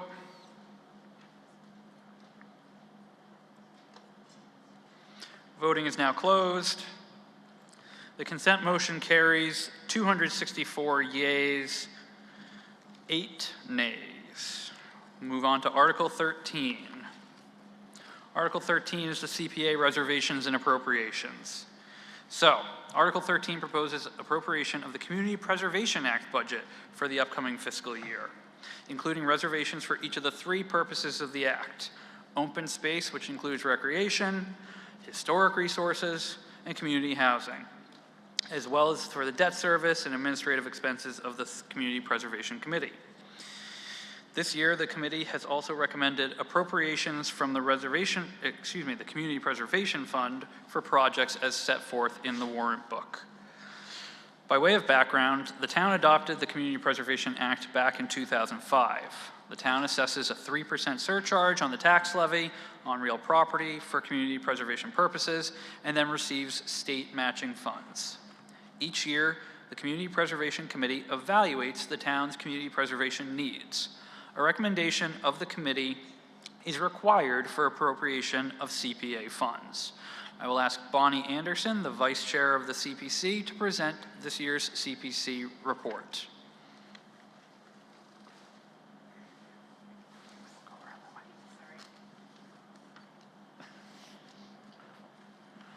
Careful. Yep. Hi, everybody. I'm Bonnie Anderson. I'm happy to see neighbors, friends, and local Wenham residents. I move to approve Article 13 for the purposes from the sources and the amounts printed in the warrant. I'll happily read them to all of you if you'd like. With each line to be considered a separate appropriation. Secondly, to close the grants printed in the warrant to the sources from which they were appropriated. And third, establish the fiscal year 2027 community preservation annual budget by reserving or appropriating funds from the Community Preservation Fund fiscal year 2027, estimated annual revenue as follows. This is the fun part. Appropriation, administrative expenses, $30,000. Reservations, community housing reserve, $78,598. Historic preservation reserve, $78,598. Open space reserve, same number, $78,598. And budgetary reserve, $520,183. Is there a second? Thank you. Is there a second on the CPC motion? It's been made and seconded. I apologize if I did not hear the second the first time around. Ms. Anderson will now read through the appropriation list, as with the operating budget and the capital project articles. If you want to discuss any of these items, shout out hold, and then we will take up the holds at the end, and then I will ask Ms. Anderson also to confirm that the Community Preservation Committee has voted to recommend approval of all of these items. So please proceed. This is the truly fun part. I have about 19 lines I'm about to read to you. First line, administrative expenses. Some of the best money our committee spends, $30,000. I shouldn't say it's the best money we spend. It's very necessary. The CPCU recommended project list begins with items 2 through 10. The Wenham Museum HVAC system replacement for $38,600. Project 3, Enon 1, that's our historic fire truck that's behind the Wenham Museum, $4,000 for interpretive signage. Town Hall digitization of historical records, $100,000. Town Hall bond payment, $96,900. Claflin, Garish, Richards roof, that's the historic home in front of the museum, the Wenham Museum, $89,320. The Civil War monument, this is in front of the First Church of Wenham, $78,500. Excuse me. Nope, that was right. Item 8, Town Hall roof, replacing the shingles, $170,000. Conservation Commission funds transfer for future land acquisition, $200,000. Open space signage, $6,750. I'll now read items 11 through 19, which are grant closeouts. Museum Conant collection, $16,086. Ballpark improvements, $317. Fairfield Cemetery cleanup, that's the cemetery on William Fairfield Drive, $356. Richard House preservation, $28,055. Community house reservations, $500. We share that with Hamilton. That's our contribution. Cedar Street bench, $1,200. Wenham Canal bench, $1,200. West Wenham Park, $2,520. Cemetery wall restoration, $1,500. Thank you for hanging with me on that. And just to confirm, the committee recommends favorable action on all of those projects and grant closeouts? Yes, we do. Okay. I heard no holds. Hearing no holds, we will proceed to vote on the motion under Article 13. A yes vote means approving the specified CPA reservations, appropriations, and closeouts. A no vote means opposing them. This motion requires a simple majority, and voting is now open.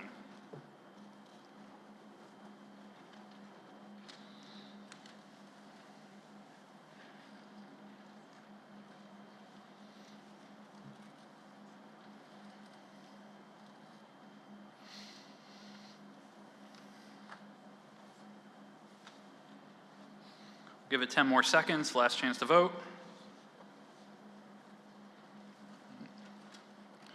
We'll hold that for a second because I see someone changing out a clicker up here, so we'll give it 5 more seconds.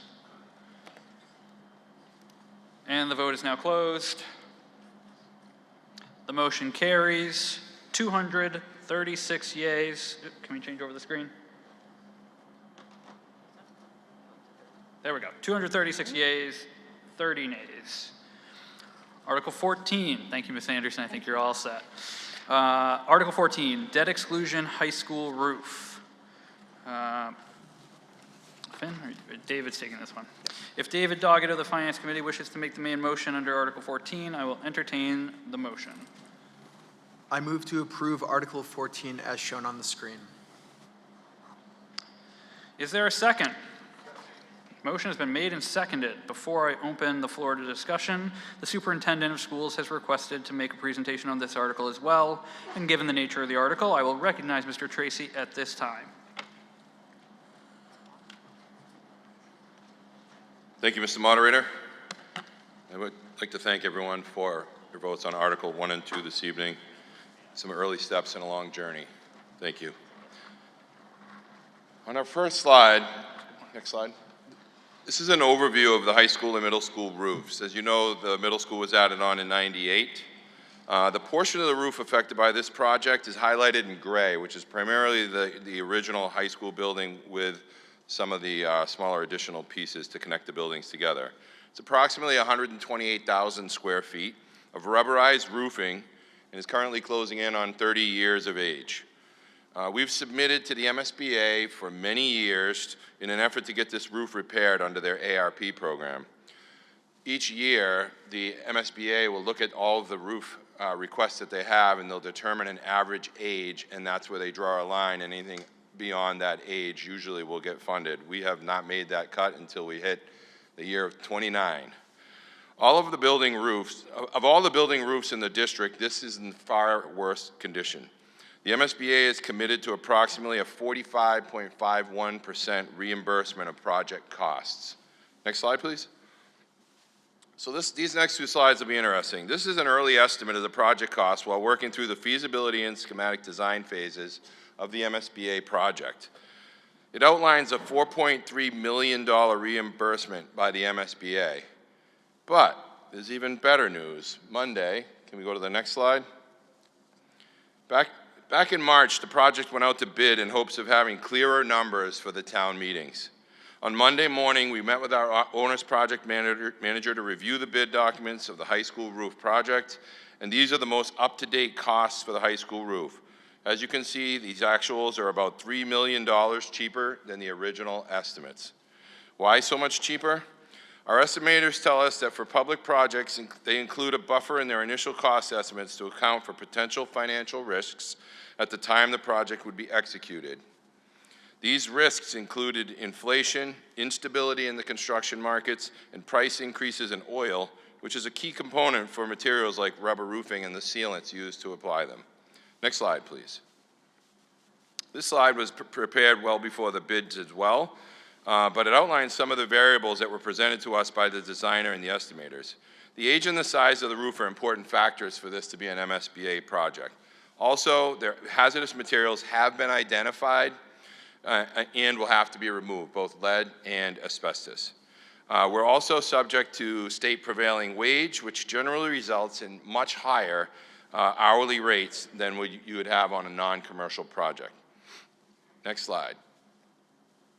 In your brain, one question that you should immediately come to the top with right now is the language and the figures in Article 14. The article as it was shown tonight and subsequent motion were pre-approved by our attorney, the MSBA, and our bond counsel before we actually opened the bids.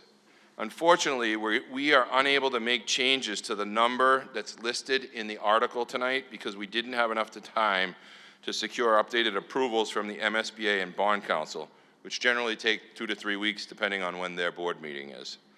This is similar to the high school athletic facilities project where we approved approximately $15 million, knowing that we had almost $5 million in donations and CPC funding to lower that number. And we ended up only completing the bond for $9.8 million of that project because of those offsets. Just wanted to be upfront, give everybody an opportunity to understand why so many changes and adjustments were made. Thank you for the opportunity to present, and certainly I can take any questions. Thank you. Thank you. Thank you, Mr. Tracy. I know Finance Committee has made its recommendation as posted. Does Finance Committee wish to make an additional statement at this time? We believe Superintendent Tracy covered our items. Okay, great, thank you. And can we get the motion slide? Now, the motion as read was to approve the hold on, I've got it right here. To move to approve the article as shown on the screen. The motion is split onto 2 slides on the screen, so I'm going to just pause and have the first slide up for a couple of seconds, and then have the second slide up for a couple of seconds, just so that everyone has a chance to take a look at the motion language. If you can't read it, you're free to come up to the screens and take a closer look as well. While you do that, understand that your vote on this motion is either yes to approve the borrowing that the Regional School Committee authorized, or no to disapprove it. There's not an opportunity to amend the article, to propose other ideas or options for funding the roof replacement project. So this is a straight up or down vote. And that's because this is approval of a regional school borrowing. With that in mind, and giving... Michelle, can we go to the second screen, please? Thank you. And we'll keep this screen up for a couple of seconds as well, but with what I just said in mind about this being an up or down vote, is there any discussion on the motion?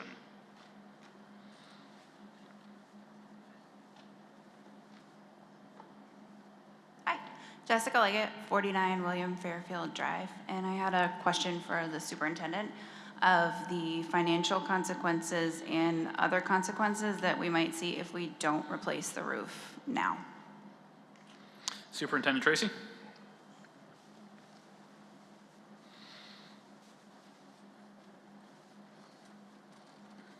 Thank you for the question. The financial consequences is losing the monies that we would get back from the MSBA. As you know, with the project last year, the consolidation project, that was a $50 million project. We lost that funding. This is slightly different because it's through a different program, but it's still state level funding. If this doesn't pass all the way through, the impact is we lose the MSBA funding and probably the MSBA support because we'd have to go back and reapply again to try to get some of that reimbursement to lower the costs. Does that answer the question? All right, thank you, Superintendent Tracy. As with the override, I'm going to just ask you to stick around in case there's other questions. I'm going to go to my left. Hi, my name's Alita Carr. I live at 5 Meridian Road, and I'm currently a senior at Hamilton Wenham. And I just wanted to talk about how, like, throughout my 4 years of high school, the roof has already been affecting us. We have to have, like, whenever it rains, have to have trash barrels in classrooms as well in the hallways because the roof leaks and water comes in. As well as in my sophomore year, multiple essays for an AP class were destroyed, like handwritten essays, so they had to redo all of those. And so like there are already detrimental effects to our education and to our infrastructure because of this roof, and it really does need to be replaced. And so even though it is a raise in taxes, I think it's really necessary, especially considering the funding that we will lose if we don't pass it like right now. Thank you. Thank you. To the center. Hi, Angus West from 7 Walnut Road. I don't want the rain to fall on the kids. I just want to understand the good news of the 25% reduction in the cost of the roof, how the state's grant of, gather you said 45% figures. Are we going to see a 25% cut in Wenham's estimated 1.9 million, or will we pick up a bigger piece and the state less? Mr. Tracy? Pull up my slide so I have actual numbers. In the latest update, the $7.3 million number, the MSBA factored contribution would be approximately 3.39. Most roof projects, they cover the majority of what's happening with the roof. Whereas in a school building, they'll exclude certain things that you add in if you want an extra room for something or if you need extra space for storage. Those get excluded. Roof projects is not a lot of exclusions. So when you look at 45%, you get closer than a building project, which is generally in the 30% range. So the remaining balance, split between the two towns, would be approximately 3.99 million. When you break that up, the way we divide up our assessments the same way, it's approximately 65.5% to Hamilton, and then the balance comes to Wenham. You're looking at approximately share of 1.37 million for the town of Wenham in that bond process. Thank you, Mr. Tracy. Any further discussion on the motion under Article 14? Seeing no one else approach the microphones, we will now vote on the motion. A yes vote means that the town approves the borrowing authorized by the Regional School Committee for the high school roof system replacement, subject to a debt exclusion vote.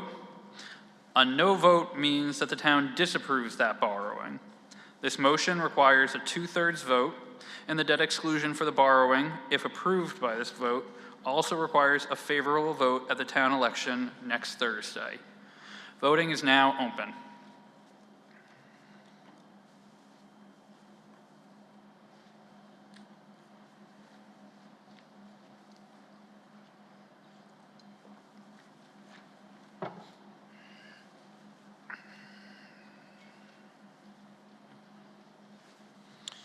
We'll give it 10 more seconds. Last chance to vote.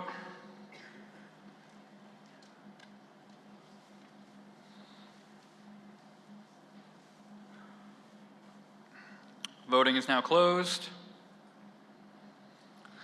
The motion passes 255 yeas, 21 nays. That is well in excess of a 2/3 majority. On to Article 15. Iron Rail Renewable Energy Lease CPA article. I recognize Phineas Sprague of the Finance Committee to make the main motion under Article 15. I move to approve Article 15 as printed in the warrant. Is there a second? Second. The motion has been made and seconded. I see a number of folks heading out. If you're heading out this time, please be sure to hand in your clickers and your voting cards. Do not take them home with you. As much as I know you want a souvenir of tonight, it's important for the town clerk and all the election staff that we have all the clickers and voting cards returned. So just wanted to pause and say that. All right, the motion has been made and seconded. The warrant reflects that recommendations on Article 15 are to be made at town meeting. Mr. Sprague, what is Finance Committee's recommendation?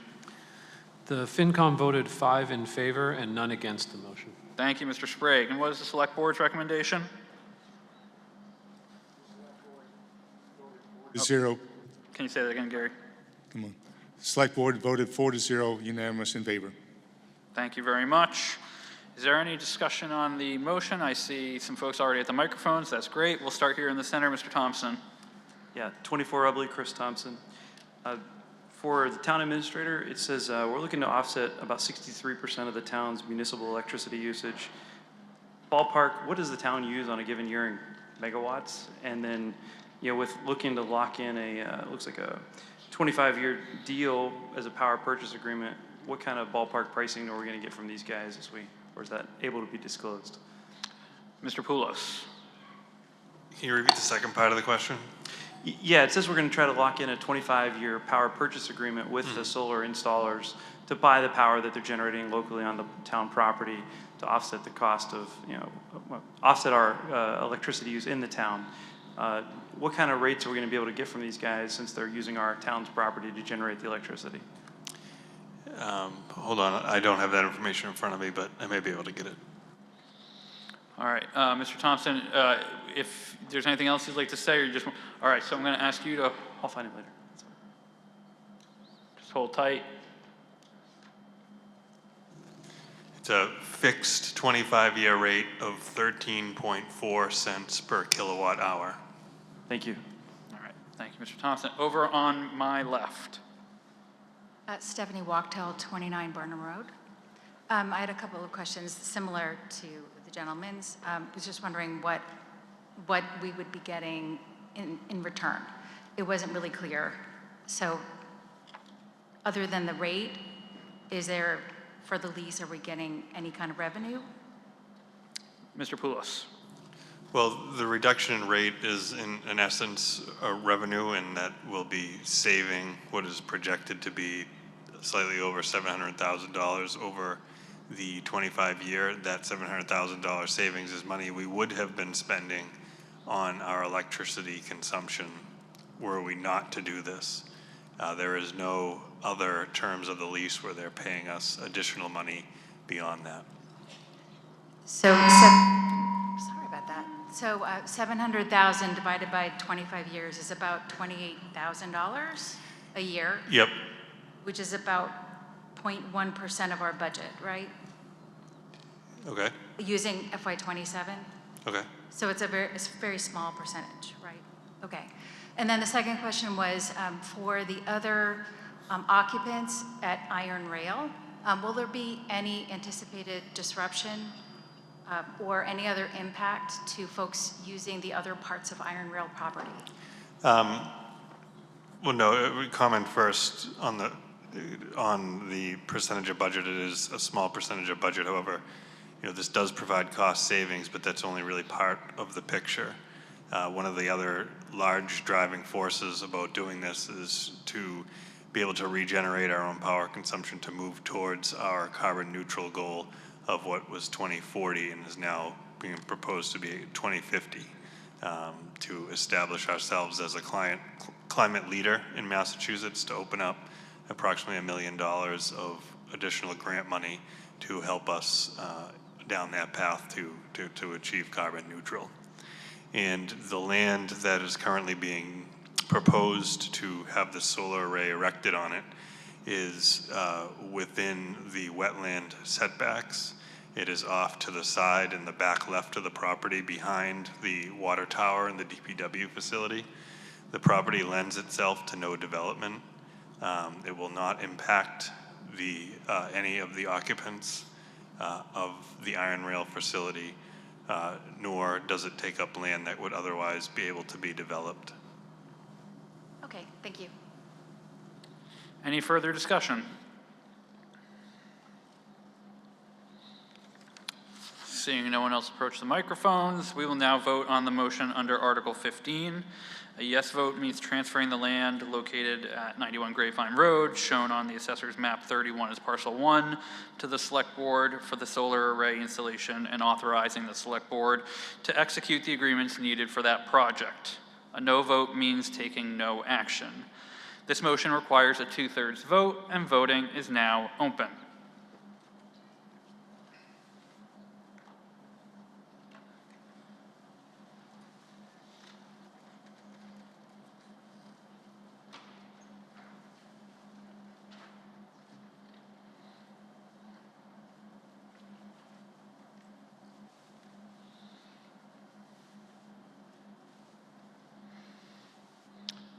We'll give it 10 more seconds on the vote.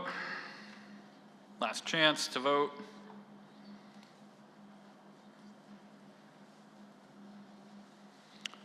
Voting is now closed. The motion carries 190 yeas, 36 nays. That is well in excess of the 2/3 required. Article 16, adoption of the Specialized Energy Stretch Code. I recognize Gary Cheeseman of the Select Board to make the main motion under Article 16. Oh, go ahead. Hey, Bob, hold on one second, Gary. No, Bob. We're going to come back to order in a second, so please retake your seats.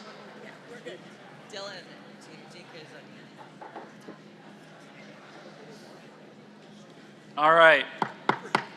Calling us back to order at 8:10 p.m. And we have a motion on the floor that has been seconded. Again, the motion is to approve Article 16 as printed in the warrant and number the new Specialized Energy Code bylaw as Chapter 213 of the general bylaws. So, is there any discussion on the motion?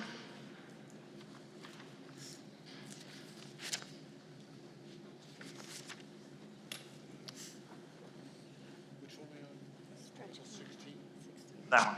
Oh, no, you're hot, Chris. Okay, there you go. Mr. Thompson. Yeah, Chris Thompson, 24 Rubley.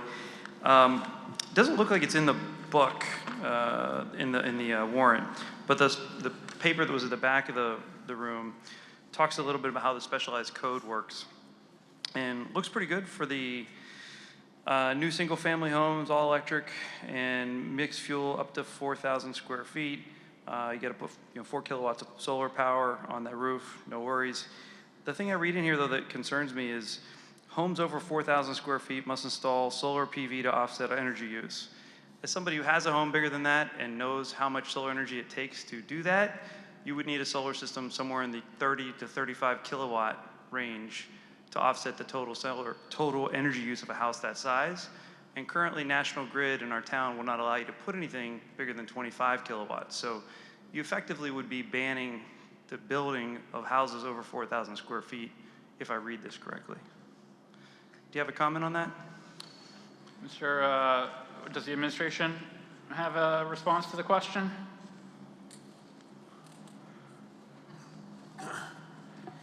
I guess short answer is I don't know the answer to your question, but my understanding is that there are a number of exemptions to that requirement that would allow you to, if that is the case, then you would be exempt from having to put whatever the percentage is on your roof. I don't know if Sue Petrolier is here. That's a lot. She's kind of our resident expert. And Okay. may know more details on that than I. Sorry, Sue, to put you on the spot. Sue, actually, would you mind coming up to the presenter's podium if you're going to be answering questions? Thank you.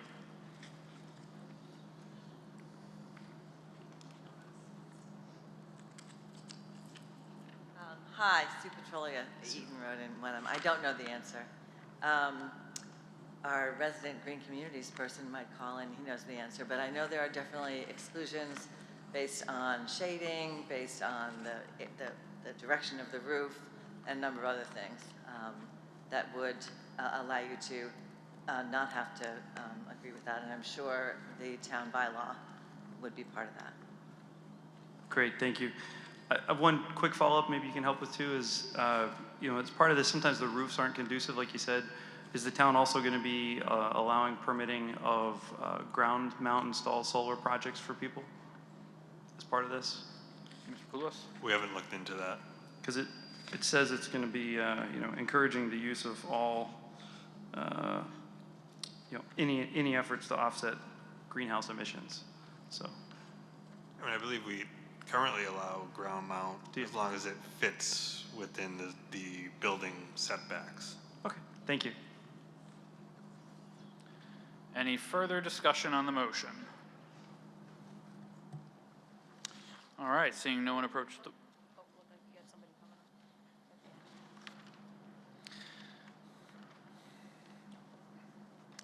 Go ahead, Mr. Pasquarello. Thank you. Dan Pasquarello, 17 Porter Street. I'd like to thank Mr. Cheeseman for answering some of my questions last night at a planning board meeting. I have one process question, one comment.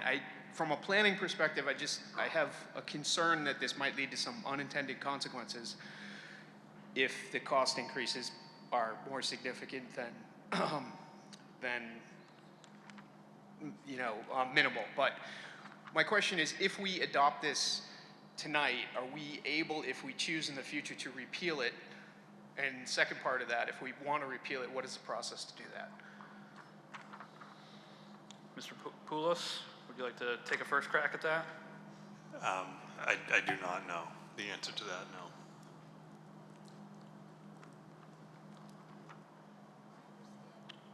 I'll recognize Ms. Parati of the Select Board. From what I recall from the state's presentation, it can be repealed. I believe it would have to come back to town meeting, but I'm not certain. All right, thank you. Thank you, Mr. Pasquarello. Any further comment or discussion on the motion under Article 16? All right, now seeing no one else approach the microphones, we will vote on the motion. A yes vote means adopting the Specialized Energy Code in a new general bylaw, and a no vote means making no change to the bylaws. This motion requires a simple majority. Voting is now open.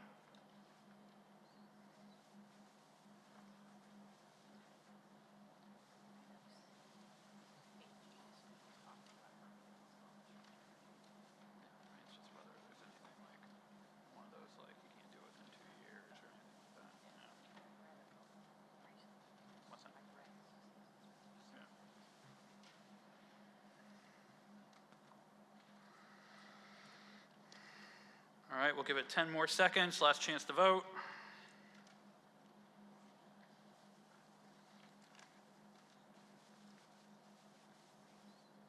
Voting's now closed. The motion carries 101 yeas, 52 nays. On to Article 17, Climate Change Resolution. I recognize Peter Clay of the Select Board to make the main motion under Article 17. Oh, Peter, can you turn on your microphone? There we go. Sorry.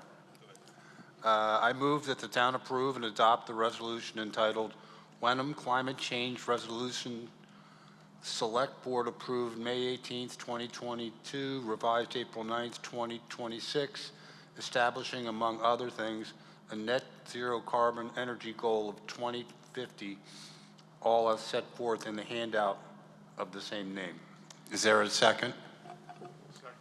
That's usually my question, but I heard seconds. Thank you, Peter. The motion has been made and seconded. Is there any discussion on this motion?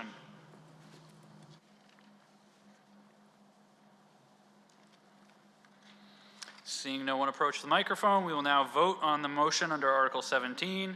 A yes vote means the town will adopt the non-binding climate change resolution.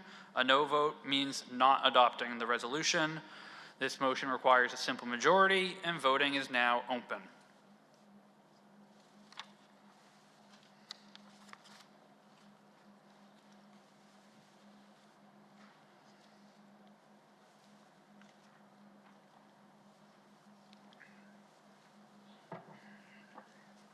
While we're waiting, I'm just going to reiterate something I mentioned at the outset for anyone who came in late.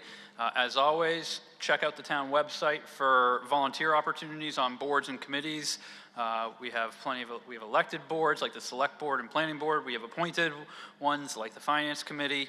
We're always looking for folks who are interested in getting involved in town government for the first time. If you have particular interest in the Finance Committee, you can reach out to me, the town moderator. As I said, I chair the appointing committee, and we're coming up to our annual appointing season later in the spring. So with that in mind, we'll keep voting open for another 10 seconds.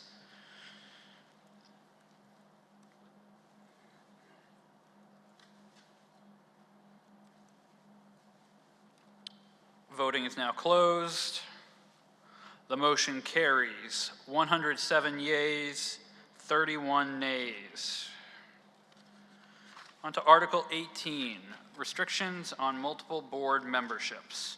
As I said before our recess, while the posted version of the warrant included the text of this article and the special legislation that it proposes, the mailed out copy did not, so we have handouts. Hopefully you all got them during the recess. I will now recognize Deirdre Parati of the Select Board to make the main motion under Article 18. I move to approve Article 18 as printed in the warrant. And just for the sake of clarification, that refers to the official posted warrant. Is there a second? Motion's been made and seconded. The warrant reflects that the Select Board's recommendation on Article 18 is to be made at town meeting. Ms. Parati, what is the Select Board's recommendation? Select Board recommends favorable action 4-0. 4-0, thank you. Is there any discussion on the motion?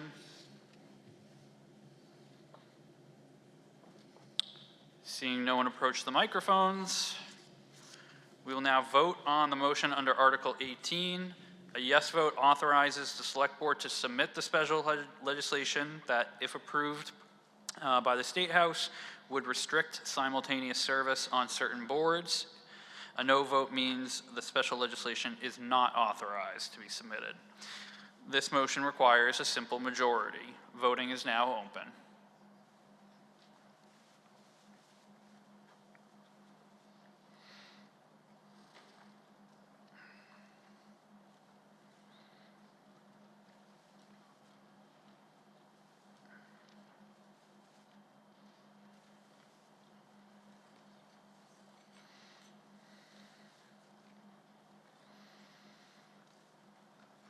We'll give it 10 more seconds. Last chance to vote.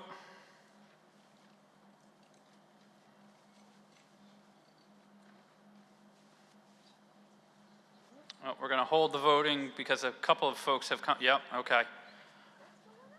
Something just happened.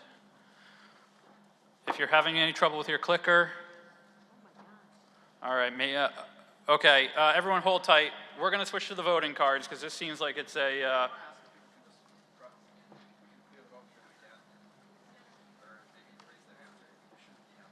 yeah, I think for this, so for this article, let's go to the voting cards, and then we'll return to the clickers once we reset.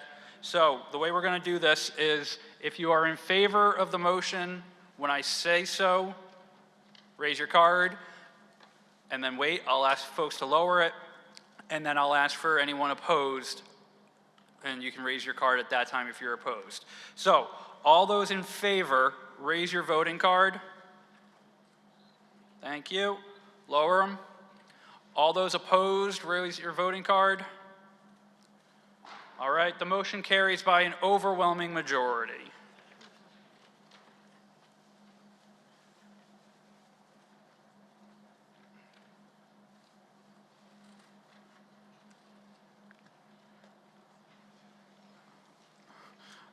Can we do a quick test vote of the clickers before we move on to the next article?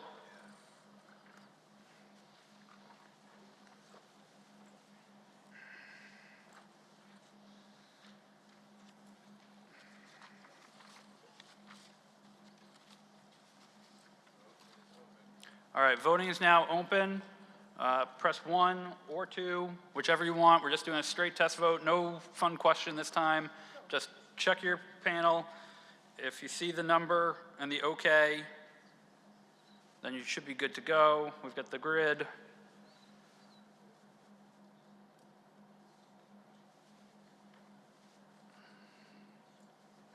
All right.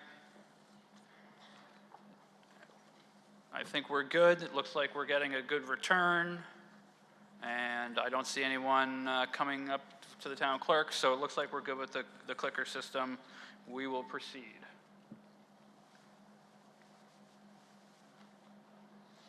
On to Article 19, bylaw to allow town meetings to be held outside of Wenham. I recognize Gary Cheeseman of the Select Board to make the main motion under Article 19. Article 19 is printed in the warrant and numbered in the new bylaw as Section 5-6 of the general bylaws. Is there a second? Motion has been made and seconded. Is there any discussion? Yep. Over on my left. Is that Mr. Waddell? It is Mr. Waddell. Patrick Waddell, 5 Great Pond Road. I would like to propose an amendment. Okay, have you prepared it in writing? I have not prepared it in writing. All right, can we bring up the bylaw first of all so that everyone can see it? And then, Mr. Waddell, I'm going to ask you to come up and submit it in writing. This is I can make it. Is it? It's very simple. Okay. I would like to. I propose that we strike the last 4 words of this article, the town of Hamilton, and replace those words with a surrounding town. Okay, I'm going to rule the motion out of scope, and I'm going to explain my reasoning. So Hamilton obviously is in, and as you can tell, I thought about this before because I was ready in case someone brought this up. Hamilton stands in a very special relationship to Wenham as part of a regional school district and a rather integrated community. Other towns, while surrounding and perhaps convenient, don't share that same relationship, and I don't necessarily think that voters who saw the prospect of a bylaw to add Hamilton to the locations where a town meeting could be held would have been under the same notice and warning of other towns such as Topsfield or cities like Beverly. So for that reason, much like a zoning article, you can't amend it to broaden its scope. I'm going to treat this the same because I don't think voters who might have said, I'm good with Hamilton, might feel the same way about other surrounding communities. So I appreciate the idea. If you want to pursue it, talk to the select board and the administration about another change to the bylaw down the road, but I'm going to rule it out of scope tonight under this article. Thank you, Mr. Moderator. Thank you, Mr. Waddell.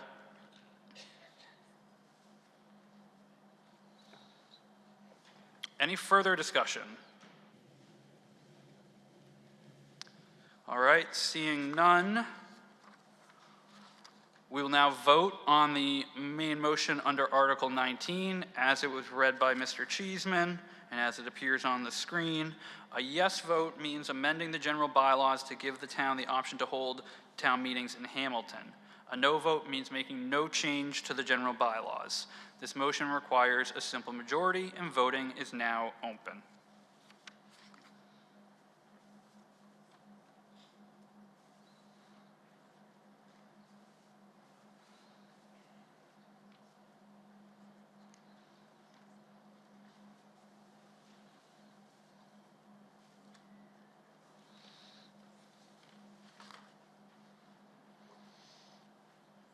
We'll give it 10 more seconds on the vote.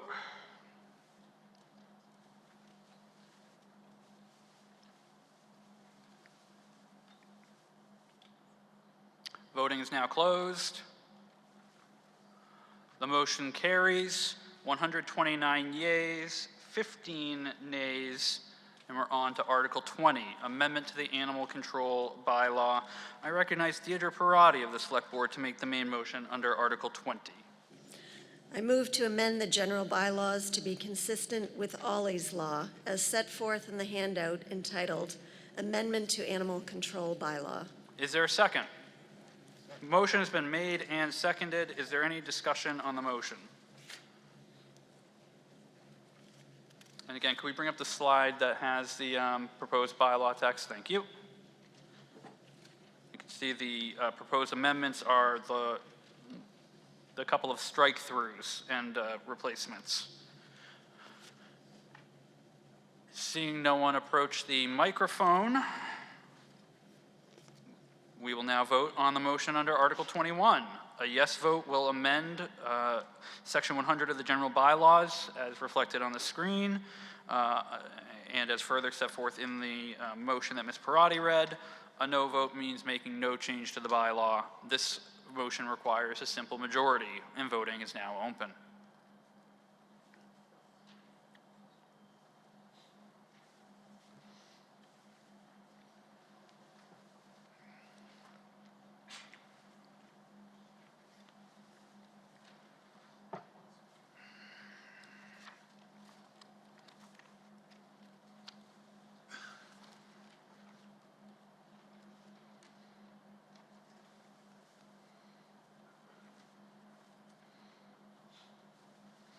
Ten more seconds on the vote.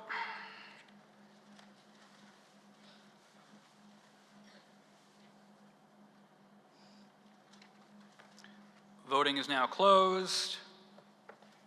The motion passes. 131 yeas, 5 nays. That is an overwhelming majority. And we're on to Article 21, Main Street Route 1A Safety Improvements Project. I recognize Peter Clay of the Select Board to make the main motion under Article 21. I move to authorize the Select Board to acquire by purchase, gift, and/or eminent domain on such terms as the Select Board deems appropriate, the land and/or permanent and temporary easements in, on, under, over, across, and along certain parcels of land located on or near Main Street and approximately shown on the plan entitled Massachusetts Department of Transportation Highway Division Plan and Profile of Main Street dated December 7th, 2020, revised through December 2025, prepared by MassDOT Highway Division, on file with the town clerk, and is amended from time to time, and land within 200 feet of said parcels for public way purposes and for the purposes of undertaking the comprehensive Main Street Safety Improvements Project, including but not limited to construction, reconstruction, grading, installation, inspection, maintenance, and/or relocation of all structures, roadways, and appurtenances, and all incidental or related uses. Dedicate a portion of the town property located at 140 Main Street to utility and/or traffic control purposes, and further authorize the Select Board to enter into all agreements and take any and all actions as needed to effectuate the vote taken hereunder. Is there a second? There's a second, and thank you, Peter, for dealing with our longest spoken motion of the night. I know that was a tough one. Motion's been made and seconded. Is there any discussion on the motion?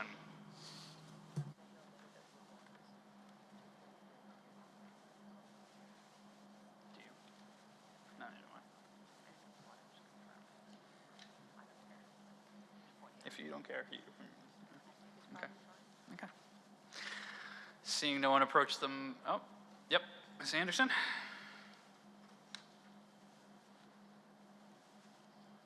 Hi, Bonnie Anderson, 176 Main Street. I'm sure this goes without saying. I would prefer to just vote yes, but the language here where it says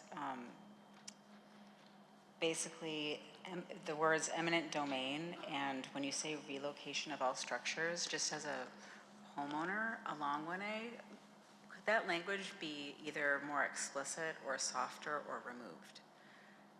Because it, to me, it could read, imagine if there's a select board that's not our wonderful select board today, but a select board maybe in a decade, could interpret that language in a way that I don't think would be very favorable to homeowners along 1A. It's just a suggestion. Thank you, Ms. Anderson. I believe Town Council has some information that may be helpful in response to that point. Oh, there you go. Good evening. So just to clarify, the reference to the parcels located on or near Main Street, which is Route 1A throughout the motion, are those approximately shown on the plan that's referenced in the article? And I believe that plan is appended to the warrant, if I'm not mistaken.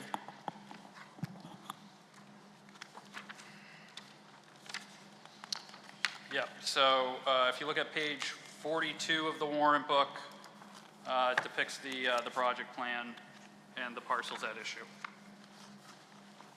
Thank you.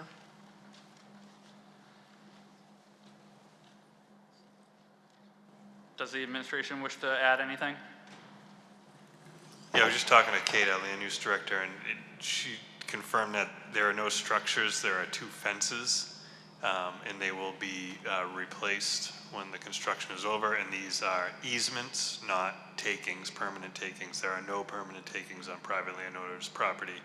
These are their construction easements so they can access the road and do the work that they need to do, and then the property will be replaced the way it was found. Thank you, Mr. Poulos. Any further discussion on this motion? Seeing no one approach the microphone, we will now vote on the motion under Article 21. A yes vote means authorizing the Select Board to acquire the easements that Mr. Poulos was just referencing on or near Main Street for the safety improvement project. A no vote declines to give the Select Board that authorization. Now, although the warrant lists this article as requiring a 2/3 vote, because that would be the quantum under General Laws Chapter 40, Section 14, if an appropriation were being made for the easements, the motion before the meeting does not propose any such appropriation. As such, it is my impression that the motion only requires a simple majority. Nevertheless, if the vote exceeds 2/3, I will note that for the record. Voting is now open.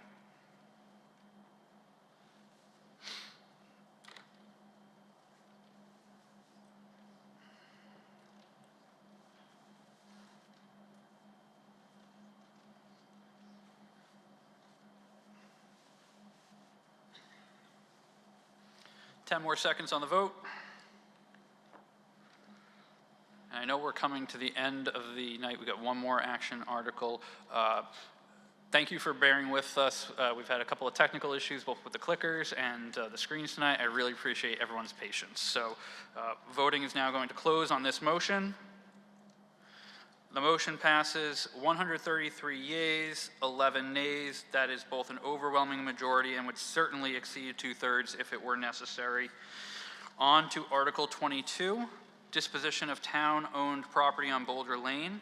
I recognize Gary Cheeseman of the Select Board to make the main motion under Article 22. Move Article 22 as printed in the warrant. Thank you. Is there a second? Motion has been made and seconded. Is there any discussion on the motion? Over on my left. Oh, can we get the microphone? Try it again. Jonathan, hello. Jonathan Prescott, 9 Hull Street. Has a buyer identified themselves for the property? And will there be an opportunity to hear that presentation at a public meeting? Mr. Poulos, would you like to address the question? There is no buyer that's been identified. What this does is it just transfers the authorization to the Select Board to issue an RFP for disposal if they wish. But there's been no buyer, either, any discussions have taken place with any buyers, nor has anyone been identified. The wording in the article about dispensing with the property, what will that entail when a buyer does come forward? If the Select Board chooses to dispose of the property, which I predict there will be follow-up discussions to that, should the authorization be transferred to them tonight, it would be through a request for a proposal RFP process. So there would be, in a perfect world, competing proposals so that the board can select in a public process the one that is most advantageous for the town of Wenham. Does that come before a public meeting? I believe it does. I'd have council confirm that the RFPs are reviewed in public. Town council? As it stands now, the town could sell these properties at auction because they were acquired by tax title. So this article gives the Select Board, if it's approved, flexibility to have control of the process through an RFP. And how that process plays out would be someone at the discretion of the Select Board who could choose to have public meetings and discuss it and handle it. But any decisions that needed to be made by a quorum of a board under the open meeting law would still be made at a public meeting. But there is some discretion to the Select Board in the process. But approving the article gives that flexibility and that discretion as opposed to requiring just a tax title auction. I appreciate that. Thank you. Any further discussion on the motion? Seeing no one approach the microphones, we will now vote on the motion under Article 22. A yes vote means transferring the town-owned parcels of land on Boulder Lane to the Select Board and authorizing the Select Board to dispose of that property for multifamily housing purposes as just discussed. A no vote means that the property will remain in the care of the tax custodian of the town. This motion requires a 2/3 vote, and voting is now open. While voting is open on this motion, which again is the last action item before we get to the close of proceedings tonight, I just want to remind everyone, turn in your clickers and your voting cards on the way out. We do have one more motion after this. We do need a formal motion to adjourn tonight. But if you are going to head out after I declare the vote on this one, be sure to turn in your clickers and your election cards. We don't want to have to make the town clerk, hunt people down for their clickers or anything like that. So it's happened, believe me.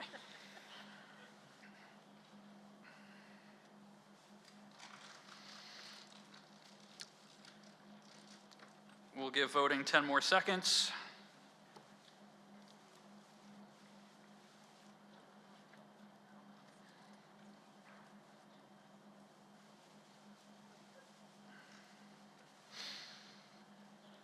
Voting is now closed.